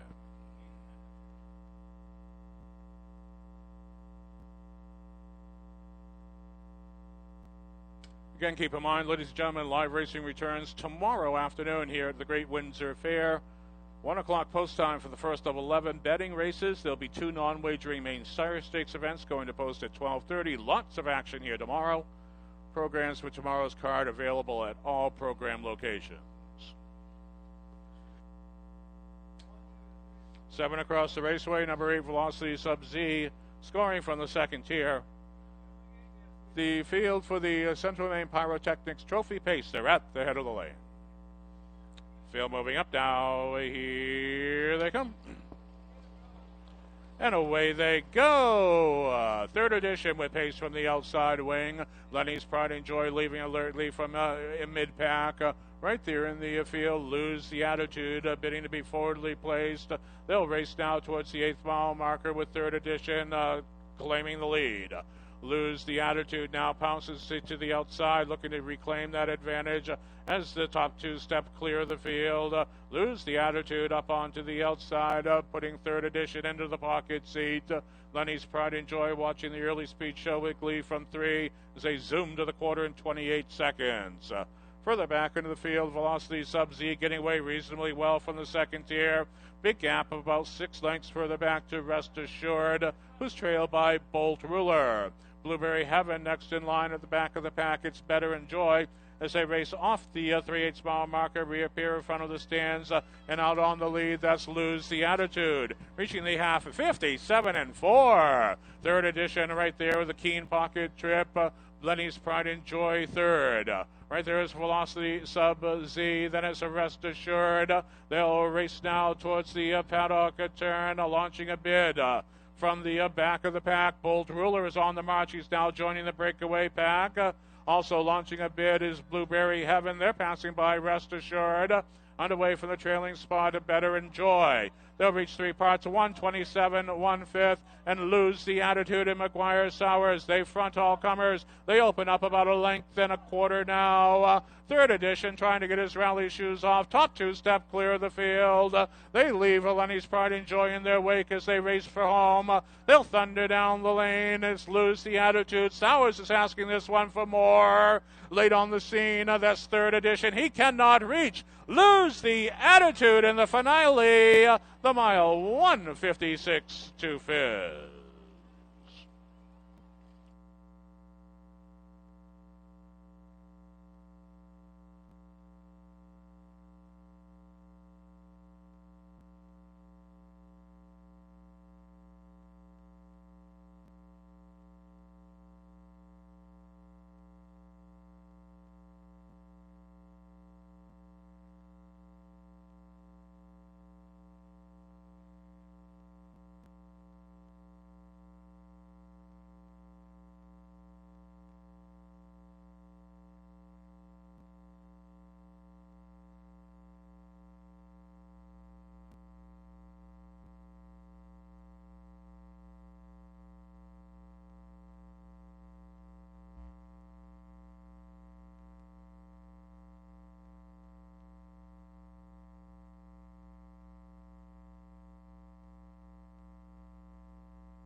Judges have posted the complete unofficial order of finish on the infield board. Victory to the 1, Lose the Attitude. In for the place number 5, a third edition.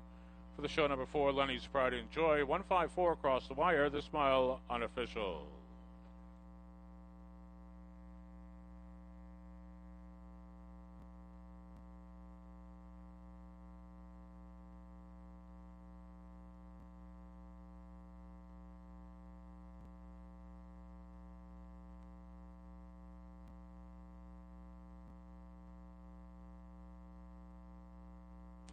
Now parading in front of the stands, the unofficial winner of the Central Maine Pyrotechnics Trophy Pace will introduce number 1, Lose the Attitude. a 6-year-old big gelded son of Sweet Lou out of Cam's Macarena. She by Mach 3. Lucy Attitude, owned by Stephen Gordon of Lake Grove, New York. Brian Gordon of Livingston, New Jersey. Trained by Tammy Sowers. Reigned to victory today by McGuire Sowers. The mile 156 2/5. When official, that becomes the 4th win of the season for Lucy Attitude. Ladies and gentlemen, today's finale is proudly sponsored by Central Maine Pyrotechnics, Maine's premier full-service fireworks company. From weddings and graduations to town fairs, community events, and civic celebrations, they provide spectacular, memorable displays every time. In fact, they proudly supplied the Windsor Fair with high-quality fireworks shows for many years. Ready to light up your next big event? Call the local experts today at 623-9285 or visit them online at centralmainepyrotechnics.com. That's Central Maine Pyrotechnics, making memories that light up the night.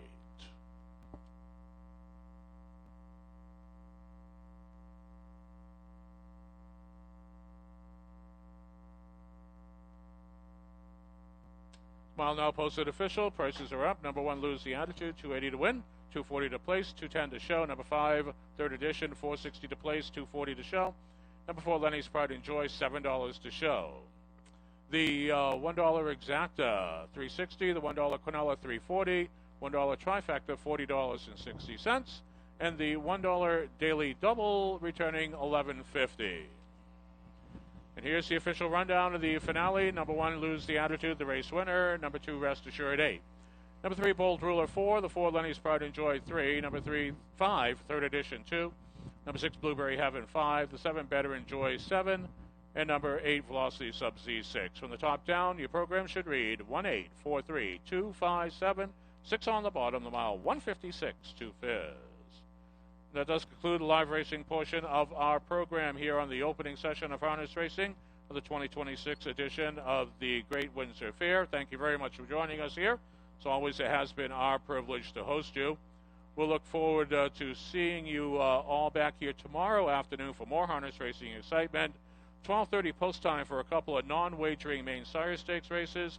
1 o'clock post time for the first of 11 exciting betting races. Programs available at all program locations. You can pick one up now, handicap it this evening, and wager tomorrow. We're back on the live side, harness racing style at Windsor. Betting rate card at 1 o'clock p.m. And now, ladies and gentlemen, we urge you to head on over to the Midway. Enjoy all the fine offerings there, all the rides, the games, the entertainment, the food offerings, the agricultural exhibits, all the things that make going to the fair such a fine and exciting experience.